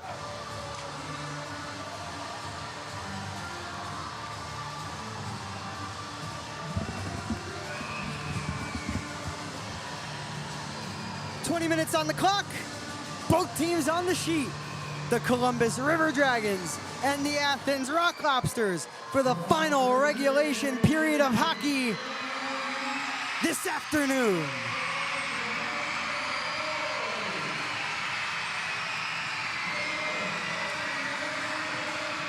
The crowd has died down from where it was when the puck dropped this morning, but it's still loud in here. The decibel levels are high. The energy level of that second period was high for both teams. What will the third hold? The only goal of the game came in the second period. Philip Virgili scored it.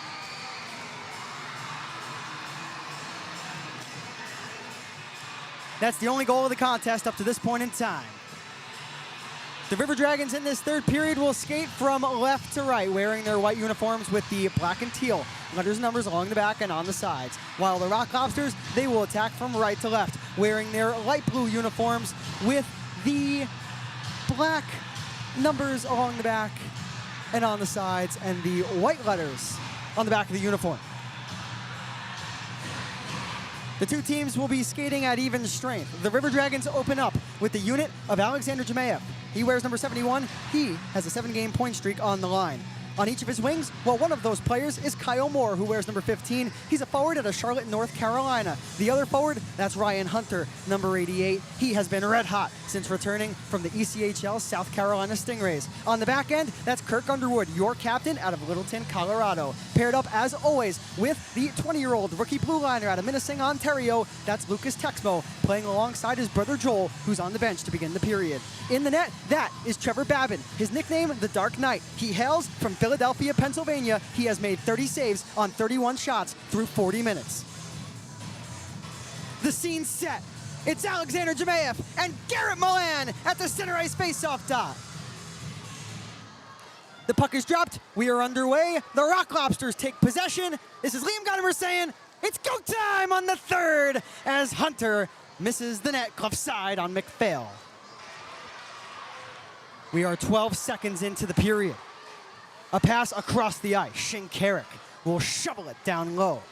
This is Philip Virgili, the only goal scorer of the game up to this point. Straight away, a shot from Shinkarik straight into the mitt of Babin, who watched it all the way.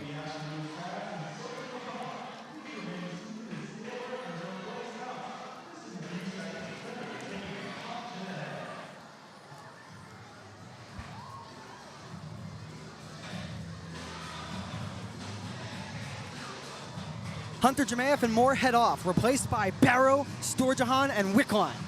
The top line for the River Dragons that, ever since being put together, has had the puck on a string in the offensive zone each shift. So Storjahan whacks it out of midair. He'll lead Wickline up ice. Wickline settles it down. Lucas Texmo shoots, blocked. Behind the net, Barrow. Tyler Barrow with his team down 1 will test McPhail, who makes a stick save. The puck dished to the back from Lucas Texmo to Storjahan.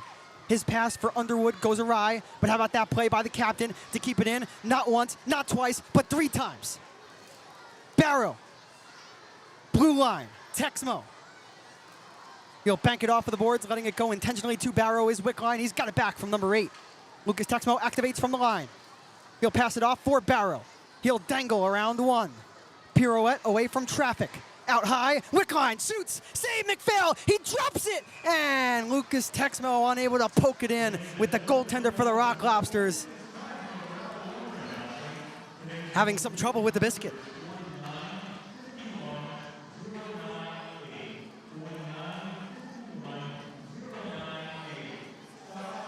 A very strong second shift, though, for the River Dragons in this third period. That's the way you want to play, down 1 on the road. With that line now off, let's see what Ryan Galvin, Matthew Horn, and Joel Texmo.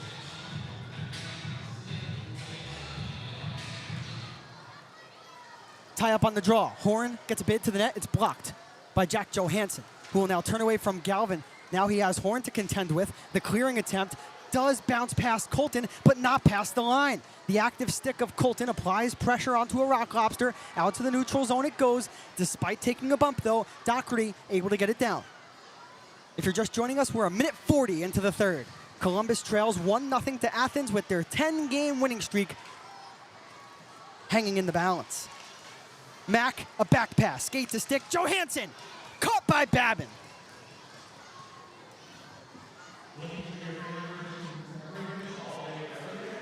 The fine focus of Trevor Babin.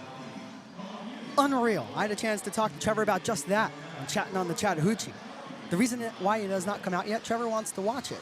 So let Trevor watch it, and then we'll get it posted onto our YouTube page and our social media channels as well. It was a very fun discussion with Trevor Babin. To keep it short and sweet, he loves playing in front of all of you. As Scott Doherty behind the net surrenders possession to Garrett Milan. Milan with the puck on his forehand. He'll swivel one way, now the other against Colton.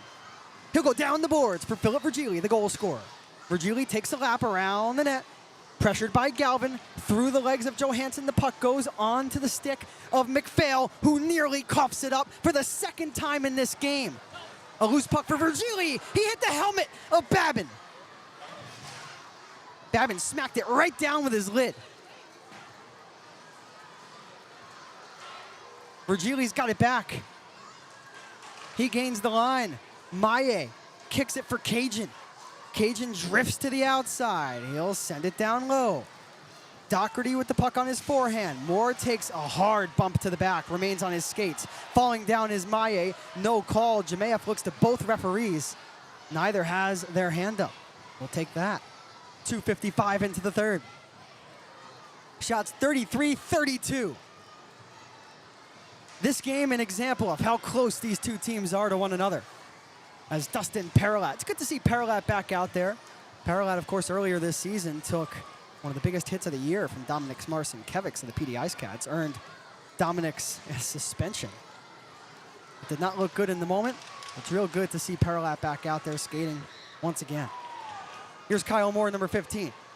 He gets spun around left wing wall, and despite the reach of Thornton, 3.5 minutes into the period, he can't keep it in. Samuro will start the up anyway. On the hunt after the puck is number 88. Ryan Hunter will turn back and go off for a line change. He was at the end of his shift. Storjahan goes skate to stick. A nifty pass at center. Calling for the puck from Barrow is Wickline off the give and go. Barrow couldn't whack it out of midair and into the net. The puck kept in though by Storjahan. Wickline off of the pass from Barrow. He'll have to race over to the right side flank. The puck comes to McPhail, who makes no mistake and gets a cover that he most desperately needed exactly 4 minutes into the final frame.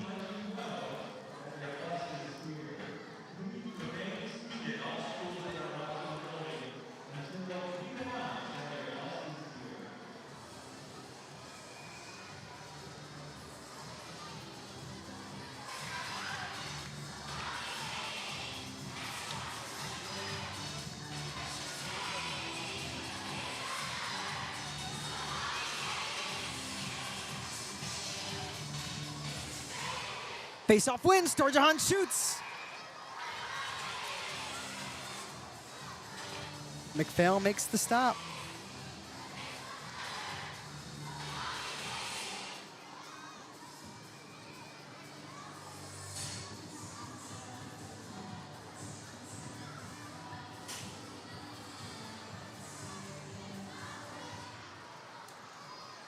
Barrow wins the face-off. He passes it back for Wickline, missed his tape. Barrow's got it back now. Neely on the forehand, does not get it out of the zone. Underwood smacks it off for the far boards. Wickline has the puck firmly on his forehand. Barrow behind the net. Will the game-tying goal come here? Tyler Barrow to the top. Underwood, the dish. Lucas Texmo fires, and a redirect just wide of the stick side of McPhail and ladled out of the zone. This should be icing on Athens. It's not icing. Oh my goodness. Don't have an explanation for that one. Now Athens on the offensive. Good thing the puck doesn't lie though.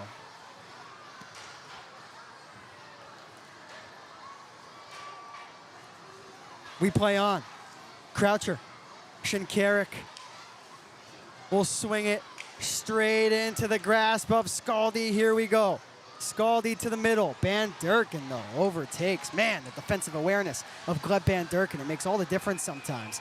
As Babin makes a save, has a Rock Lobster collide into him. That was Virgili. No reaction from Scaldi. He skates away, keeping things even-keeled with his team down 1-0. 5:10 gone by here in the third. We will be right back.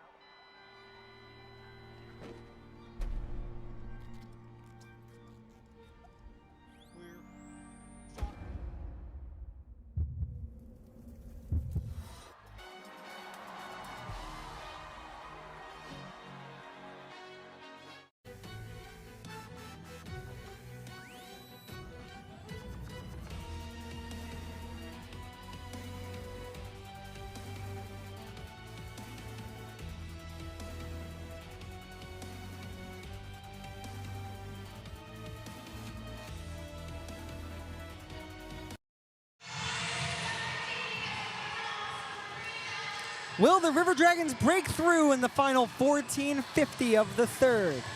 They've been pushing offensively all morning/afternoon.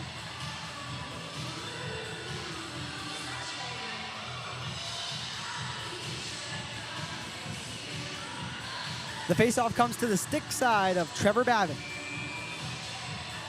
Alexander Jemayev, Ryan Hunter, Kyle Moore, Scott Doherty, Josh Colton. For the River Dragons. Colton flips it only as far as the line. The shot from said line, stopped down by Doherty. And now Kyle Moore will utilize that big frame to race up the right wing. Moore hops around Maye. Moore with the puck on his forehand.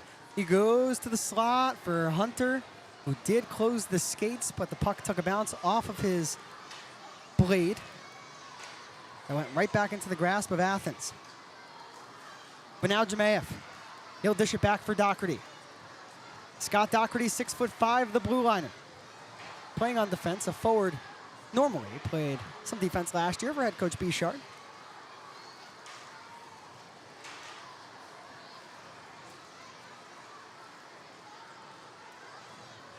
Hunter gets walled off by Maye, hit thrown by Jemayev. Here's Croucher pulling up, bottom of the circle. Teeing up for the one-timer is Maye. The puck comes to him. He does not take the one-timer, but the puck's deflected in by Milan.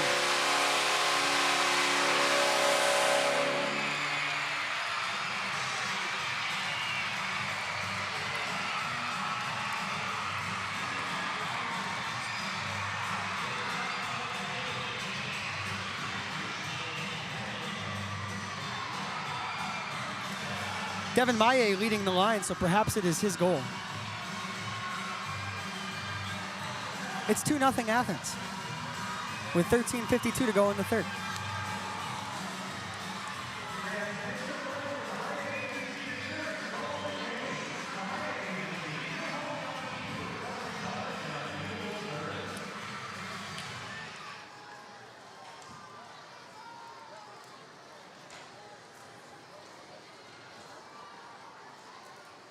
So that all-important next goal with the game 1-0 goes to the home side. Now the River Dragons tasked with coming back down 2, perhaps 3, as Babin prevents that from happening, as Cajun was stonewalled.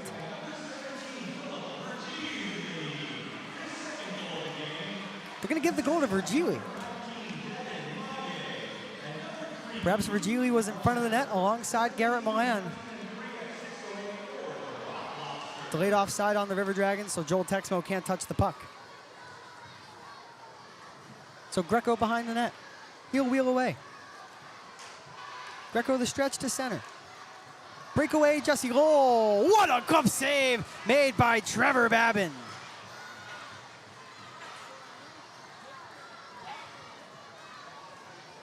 A sensational stop from number 72. That right there is your save of the week.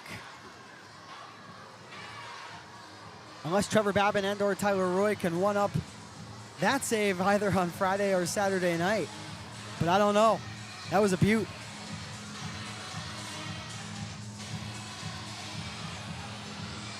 Columbus down but not out. 12:55, a ton of time. Just need to break through with one. Then it's back to a one-shot hockey game. Easier said than done, though, against this Rock Lobster team. That as good as they are at putting the puck in the back of the net, they're just as good as keeping it out.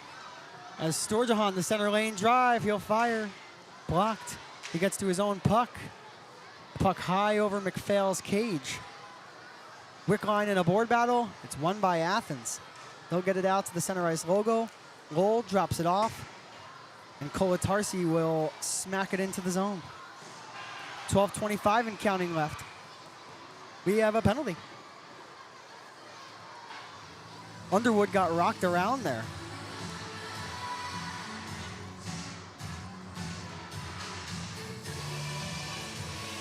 They're going to get Athens for this. Gleb Van Durken. All right. Here's your lane back into the game. Columbus going to the Public's power play with 12:24 to go.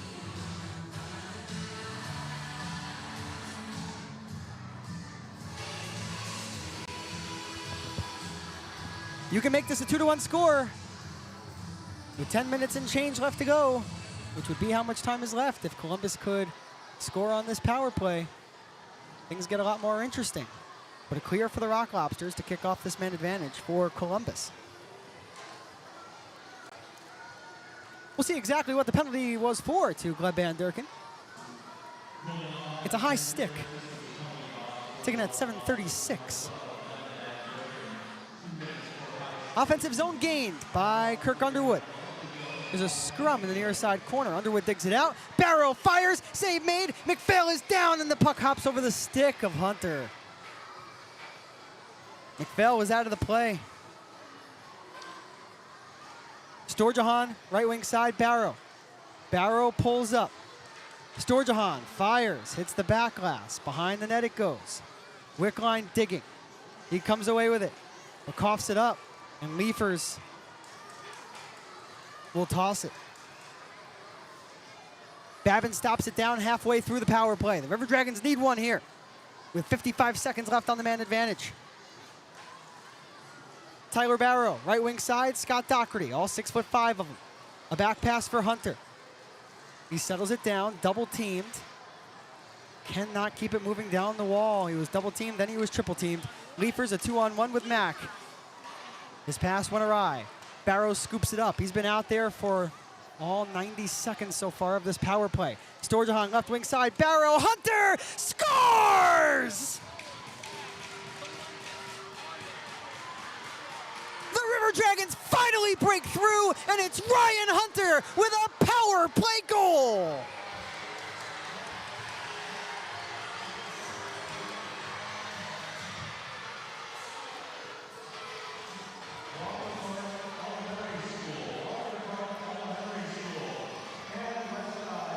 Make it 28 goals in 28 games for Ryan Hunter.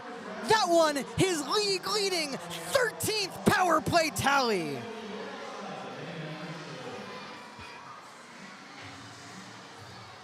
All right, here we go. 2-1 game, 10:50 to go.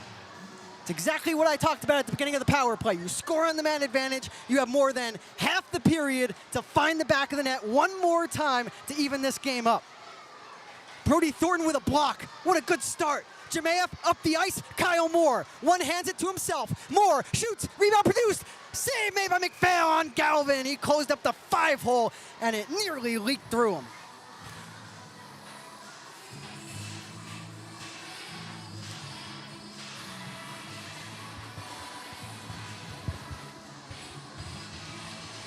The goal comes at 9:06 of the third. Ryan Hunter, his team leading 28th.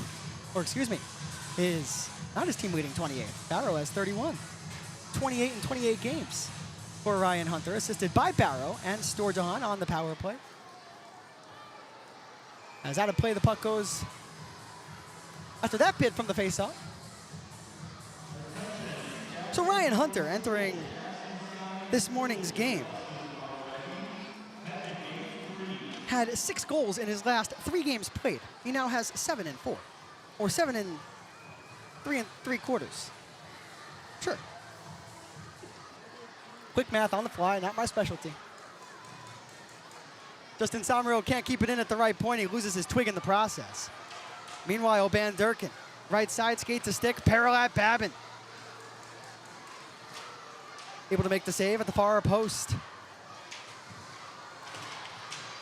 And not only is that goal key to making this a 1-goal contest once again, but also the River Dragons able to gain some confidence on the power play. They could grab themselves another one before regulation time is out. Jemayev walks in on the backhand to the front. Galvin there. Save McPhail. Puck at the side of the net. It's through his legs. And they score. No. Stick went up. Referee says no goal. We need some answers here. Carter McPhail is frozen right now. He's not moving an inch. My goodness. 9:48 on the clock. Right now it's not a goal, but you have to take a look at this, don't you? We're going to go to immediate timeout, but I'd be remiss if I did not say that they should take a second look at that one, but we'll see. We'll be right back in the meantime.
No indication given by either referee. They did converge at the scorer's table. Take a look at the iPad, but merely a conversation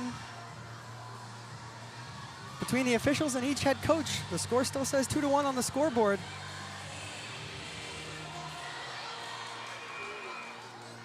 So no goal. The River Dragons do not score. Sorry if I got you all excited.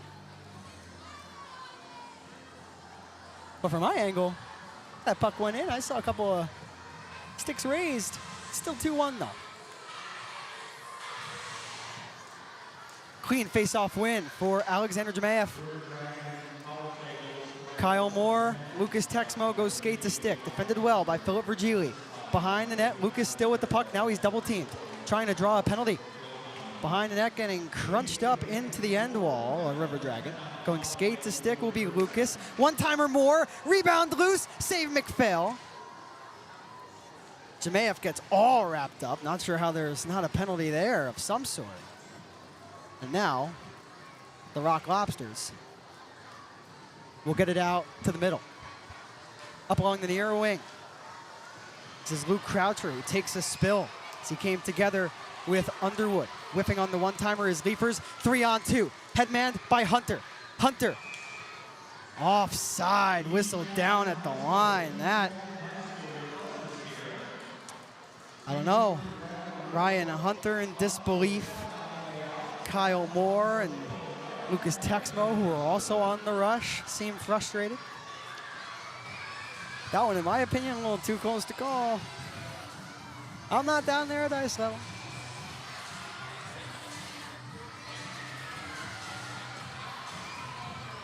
But seriously, in collaborating with Paul Jean, Director of Officiating for the FPHL on the military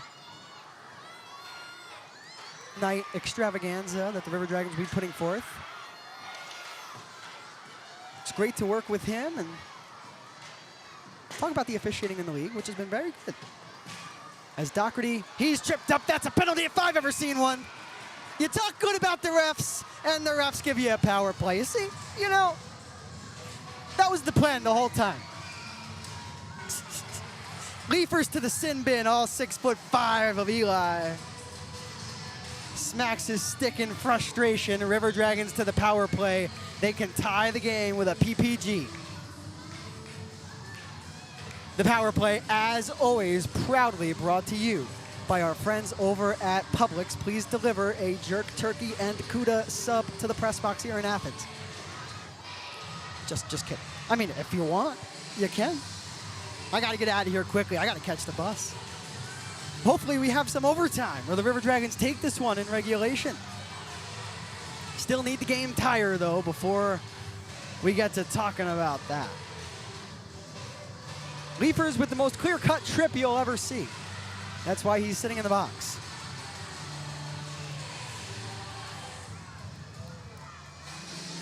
And you can expect the Rock Lobsters to really attach definitely one, if not two players to Ryan Hunter.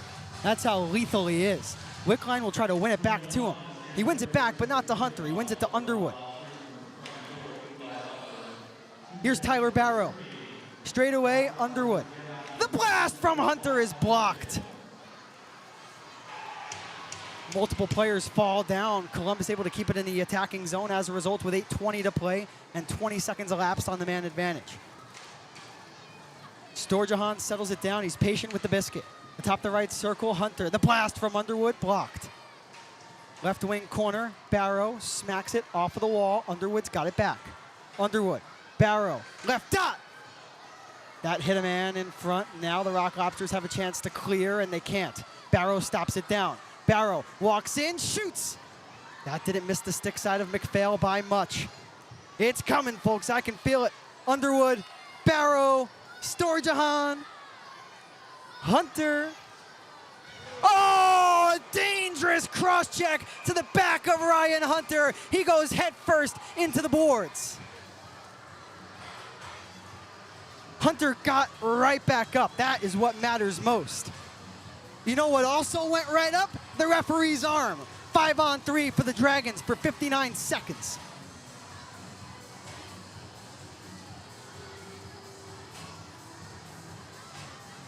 Here we go. It's about to get real.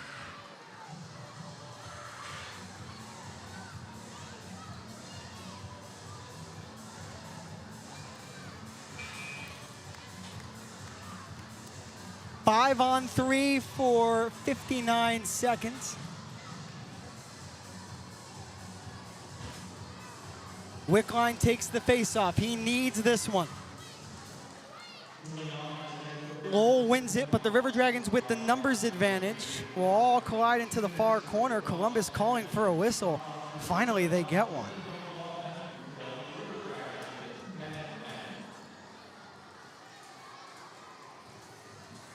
To catch you up all on the penalties.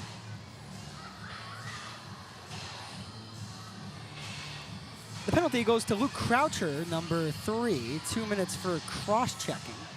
And in the box is Eli Leafers, serving the remainder minute 7 of his tripping minor. Columbus wins the draw, but 2 out of the 3 players for the Rock Lobsters in the same spot. Tyler Barrow, Storjahan across, and Hunter had to pick it up off of the boards. Hunter has it back now. Puck on his forehand. This is Tyler Barrow, number 8, to the top of the zone.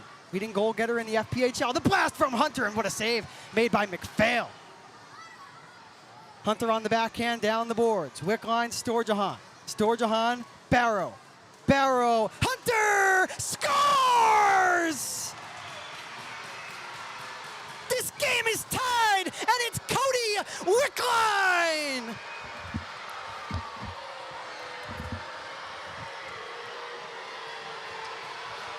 Yeah, baby! Put it on the board! It's 2-2 with 6:56 to play.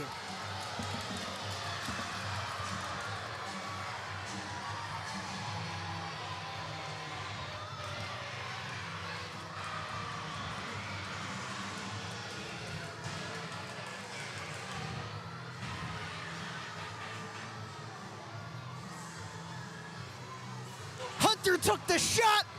Wickline cleaned it up. We're square in Athens.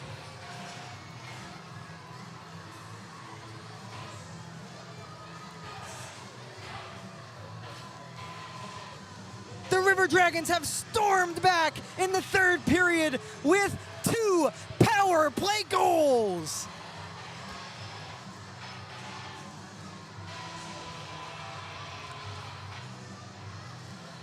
There's another penalty put onto the board here to Garrett Milan for 2 minutes. And the penalty to Croucher is still on the board. Madness. Garrett Rutledge is about to go nuts over there on the bench. He's going insane. And he's chatting up with Scott Doherty. Wrong player to pick. All in good fun, of course. But I'd understand if Garrett Rutledge were upset. His team, I think, are about to be down 2 players again. Oh, baby. Turn up the dial. Make the TV a little louder. The River Dragons right on the precipice of coming all the way back.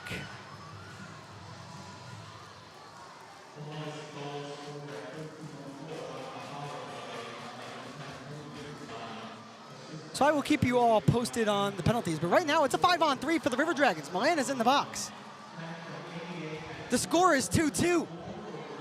Tyler Barrow swings up high. Hunter. Underwood does not take the blast. He dishes it back off for Hunter. Here is Barrow at a sharp angle. He missed the net. The puck takes a bounce right onto the twig of Kirk Underwood. You'll love to see it. Here is Ryan Hunter down to the goal line. Calling for the puck is Wickline. He is the man who tied this game at 2. Wickline, Barrow. Flubbed the pass. Still in possession of the puck with Shinkarik draped over him. On his knees, he finds Hunter. He hit the crossbar.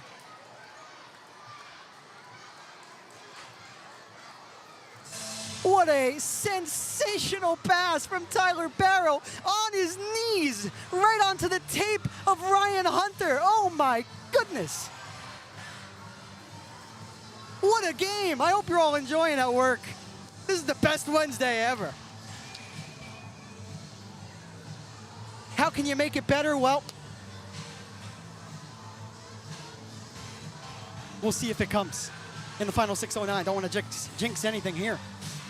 New unit on. It's been a lot of power play time for that first unit. After back-to-back penalties, still want to get you caught up here on why the River Dragons are on a 5-on-3. It was a 2-minute minor for slashing taken at the time of the goal from Milan. And 32 seconds remains in Croucher's penalty. Thornton receives the return feed from Colton. Goal line, Jemaev. The bomb from Colton, he scores! Josh Colton with a power play goal! It's 3-2!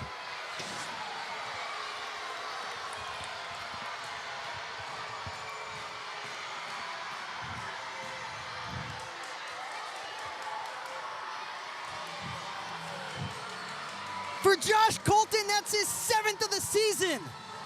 His 5th power play goal. The River Dragons are in front. It's 3-2.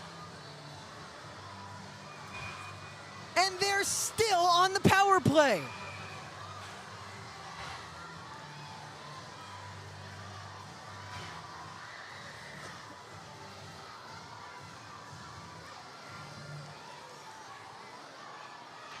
I hope you didn't go anywhere when it was 2-0. Even if you did, it's okay. A warm welcome back to you. So the goals. First at 9:06 of the third, Ryan Hunter. His 27th goal in his 27th game. Assisted by Tyler Barrow and Alex Storjahan. Then at 13:04, Cody Wickline from Ryan Hunter and Alex Storjahan. And last but certainly not least, at 14:07, a third power play goal, Josh Colton from Alexander Jemaev and Brody Thornton. 5:40 left to go. Columbus still on the power play for 42 ticks.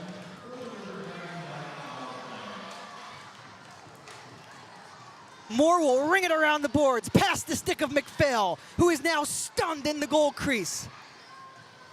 Right point, Colton zips it on across. The puck comes back for Jemayev, back for Colton. Left side, the puck misses Moore. Scooped up though by Doherty. Straight away, Colton, how about two? Waffle boarded away. He can't keep the puck in at the line. Colton will backtrack out to center with 5:05 left to play.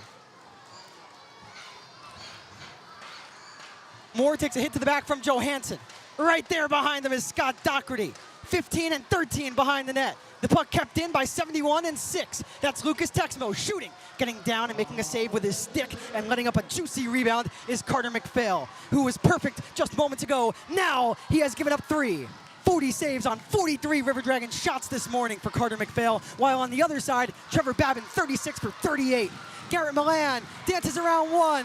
Texmo with the reach in front. Virgili missed it. It comes out to Croucher, and his shot hit the window. Now to the wall. No pun intended. Here's Milan back to the top. The River Dragons intercept. Storjahan, Barrow, and now Tyler Barrow will skate around the loose stick. He'll pull up left side and play blown dead. We're gonna have a slashing penalty taken by the River Dragons as Barrow was coming up with the puck into the offensive zone. The referee noticed it at center. Athens goes to the power play when we return with 4:18 left. You're watching the Columbus River Dragons as they gear up and hope for an 11th consecutive dub.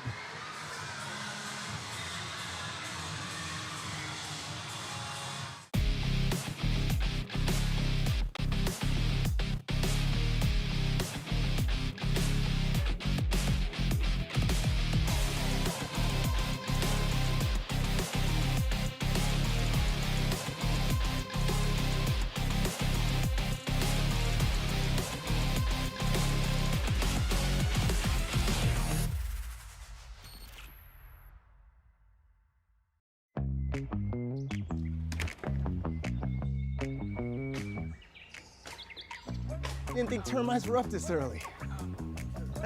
They really don't go to sleep. But now that it's warming up, termites really start moving. But I'm good, right?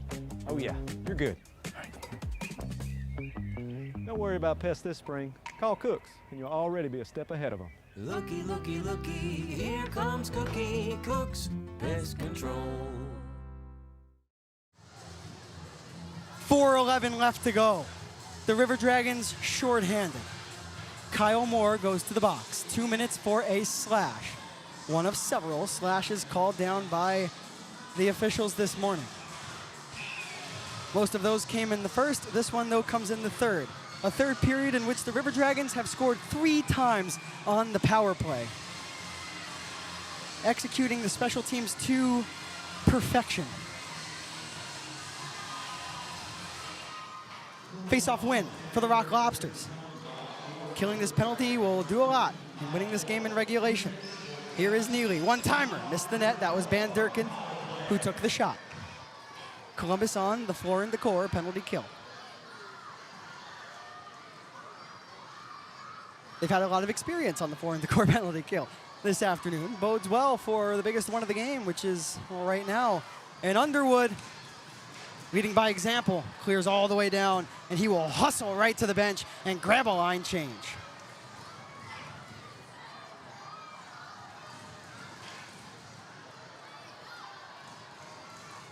Van Durken on the backhand, the flip over to the far wing. Van Durken will roll it around the boards near corner. This is Neely. Maye.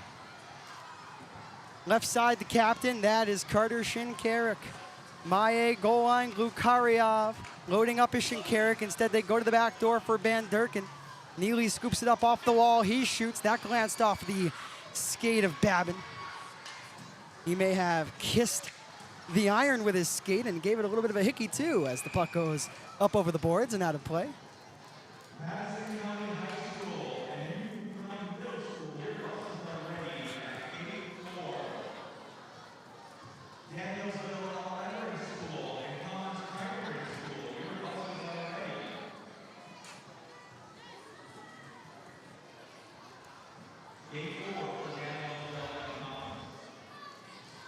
The faceoff will come outside of the Columbus blue line.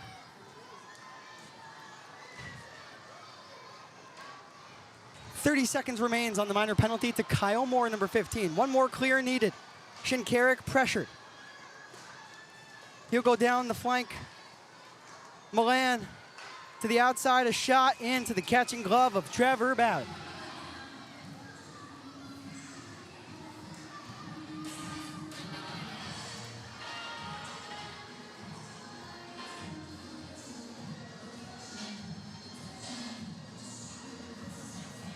I've called a lot of epic hockey games in my life. This one, toward the top of the list.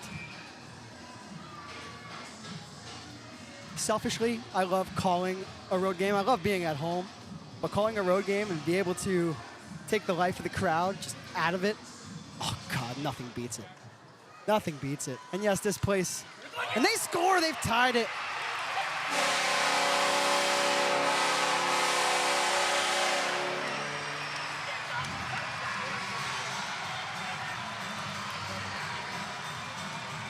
Carter Shinkarik brings what's left in this building up to its feet. Of course, many of the school children have gone back to school. It is Wednesday, of course. That puck may have been redirected in front. Shinkarik took the shot, Babin beaten to the glove side, and we're tied 3-3 here in Athens.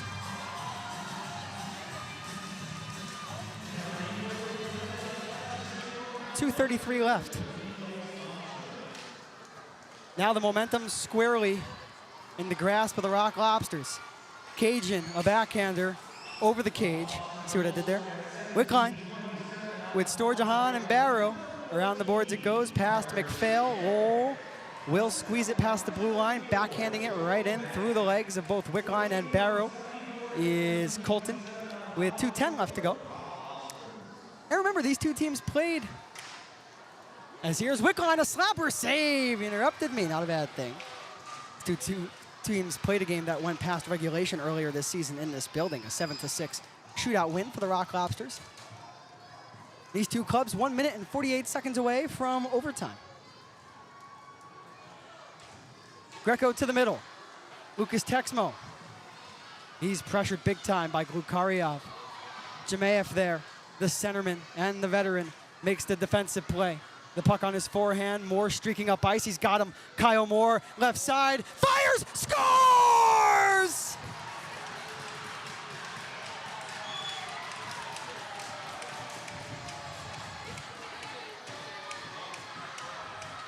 Kyle Moore with 1 minute and 27 seconds remaining on the clock puts the River Dragons back ahead. It's 4-3. A little 5-hole flavor from Kyle Moore. Timeout, Athens.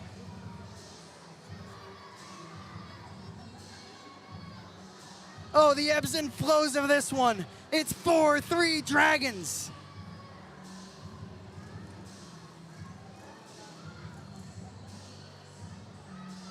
Oh my goodness.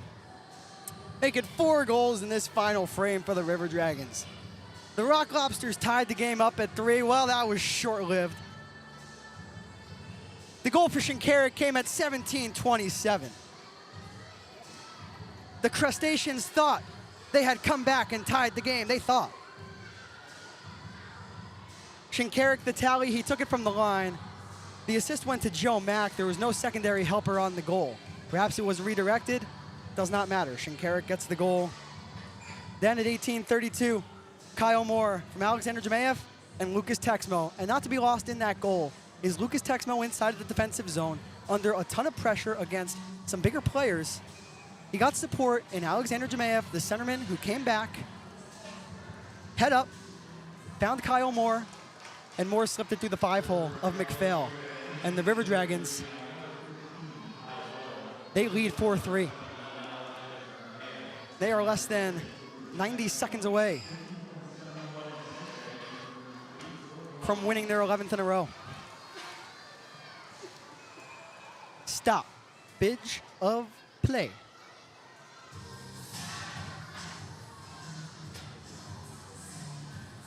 can't wait to see you all back out at the Civic Center this weekend on Friday and Saturday night. The puck drops at 7:35 for Health and Wellness Night on Friday. The club taking on the PD Ice Cats. Then on Saturday, Military Appreciation Night. It does not get any better than that in terms of the home schedule, or the schedule overall, the regular season for the River Dragons. What an honor and a pleasure it is to honor those who served and those who have served in any of the branches of the United States military. Our appreciation to you is truly endless. There are no words that I can say that can express that appreciation. And we cannot wait to honor all of you. And we meaning the River Dragons, the PD Ice Cats, and the Federal Prospects Hockey League. Saturday night, be there or be square. Little Birdie told me that tickets, not too many of them left. At the red line, it's dumped deep. With under 60 seconds left, the River Dragons up 1. Carter McPhail is out of his net. Jemayev gloves it out. Shinkarik near wing. Around the boards it goes. Hunter with an empty net to shoot at. He could not get it past the Rock Lobster, who was up top. Moore chips it off the glass. Jemayev onside, across, Hunter, yeah, baby!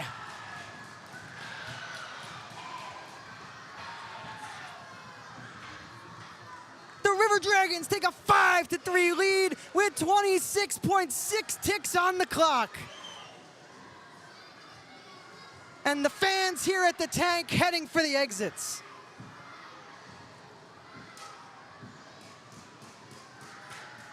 I'm not going to call it yet because anything can happen in 26.6 seconds. I've been burned by that before in my broadcasting career. As you can imagine, I can get a little overexcited. So let's drop the puck and get that clock down closer to 0. Because ladies and gentlemen, and everybody watching, I can feel it, you can feel it, the Dragons can feel it.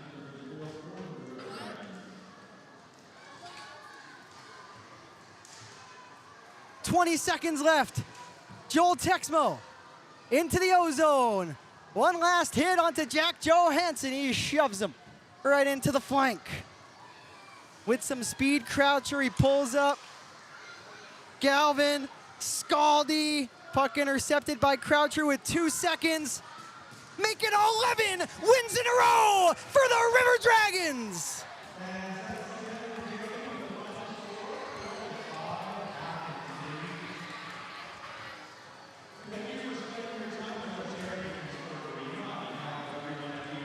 There's that 5th goal.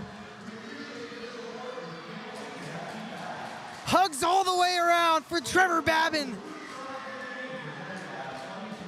Columbus, the hottest team in the Federal Prospects Hockey League. They get even hotter by taking down the Crustaceans in their barn.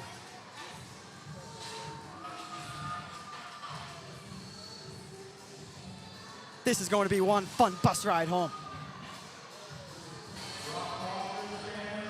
And the best part, the River Dragons get to go back on home ice on Friday and Saturday night, riding high after 11 straight wins in front of their amazing fans. I cannot wait. It's going to be so much fun. Military Appreciation Night on Saturday. A comeback of epic proportions for the River Dragons. In the 3rd period, they score 5 goals to the Rock Lobsters 2 in the final frame to win 5-3 on the road. The shots on goal in that 3rd period. Officially 16-9 Dragons, 46-40 Columbus for the game. A quick recap of the contest before I let you all go on the River Dragons broadcast network. The first goal of the game came at 12:04 of the second. It was Philip Virgili, the first of 2 for the forward out of Sweden. And the Rock Lobsters had a 1-0 lead entering the 3rd. That was until Virgili would score again and make it 2-0. Columbus was back on their heels. Then they went to the power play and scored on the man advantage 3 times. In this order, Ryan Hunter, his 27th goal in his 27th game. Then Cody Wickline, number 10, assisted by the aforementioned Hunter. And finally, last but certainly not least, on the man advantage, Josh Colton. 4 power play goals for Colton, and that one, the biggest of the season for number 5. He torched it right into the back of the net to put Columbus ahead 3-2. The Crustaceans would not die, though, on the power play. They would tie the game at 17-27. It would be Carter Shinkarik who wears the C for Athens. He would let a shot rip from the line that would beat Trevor Babin from the outside. So the score was tied 3-3 with less than 2 minutes left to go in regulation time. And it would be Alexander Jemayev, number 71, behind his own net. He would skate over to the far wing, have his head up, look up the ice, and Kyle Moore was waiting for a pass that found him perfectly. Moore, with speed, slipped it right through the wickets of Carter McPhail, accounting for the 4th goal of the afternoon for the River Dragons, and their 4th out of 5 on the night. They win 5-3. The goal scorers once again in this order: Ryan Hunter, Cody Wickline, Josh Colton, Kyle Moore, and Ryan Hunter again, who sealed the deal with an empty net goal. Trevor Babin has now won his 5th straight start for Columbus. He makes 37 saves on 40 shots in the win, while Carter McPhail suffers the loss. He gave up 5 goals in his last start in Monroe, and this afternoon he surrenders 4, making 41 stops on 45 official River Dragons shots. As this game comes to a close, Columbus wins 5-3, make it 11 in a row for the good guys.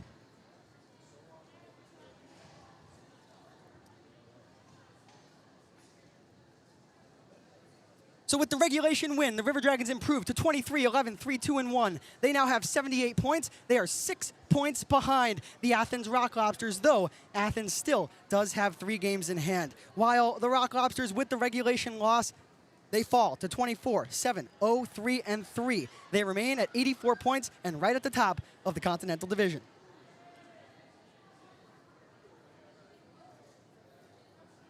Oh, before we let you go, fans on the River Dragons Broadcast Network, the next game for Columbus is coming your way on Friday night. The puck drops at 7:35. The River Dragons return to home ice to host the PD Ice Cats at the Columbus Civic Center. Friday night, health and wellness night. Saturday night, it's military appreciation night from the Lair as the River Dragons look to make it 12 consecutive victories.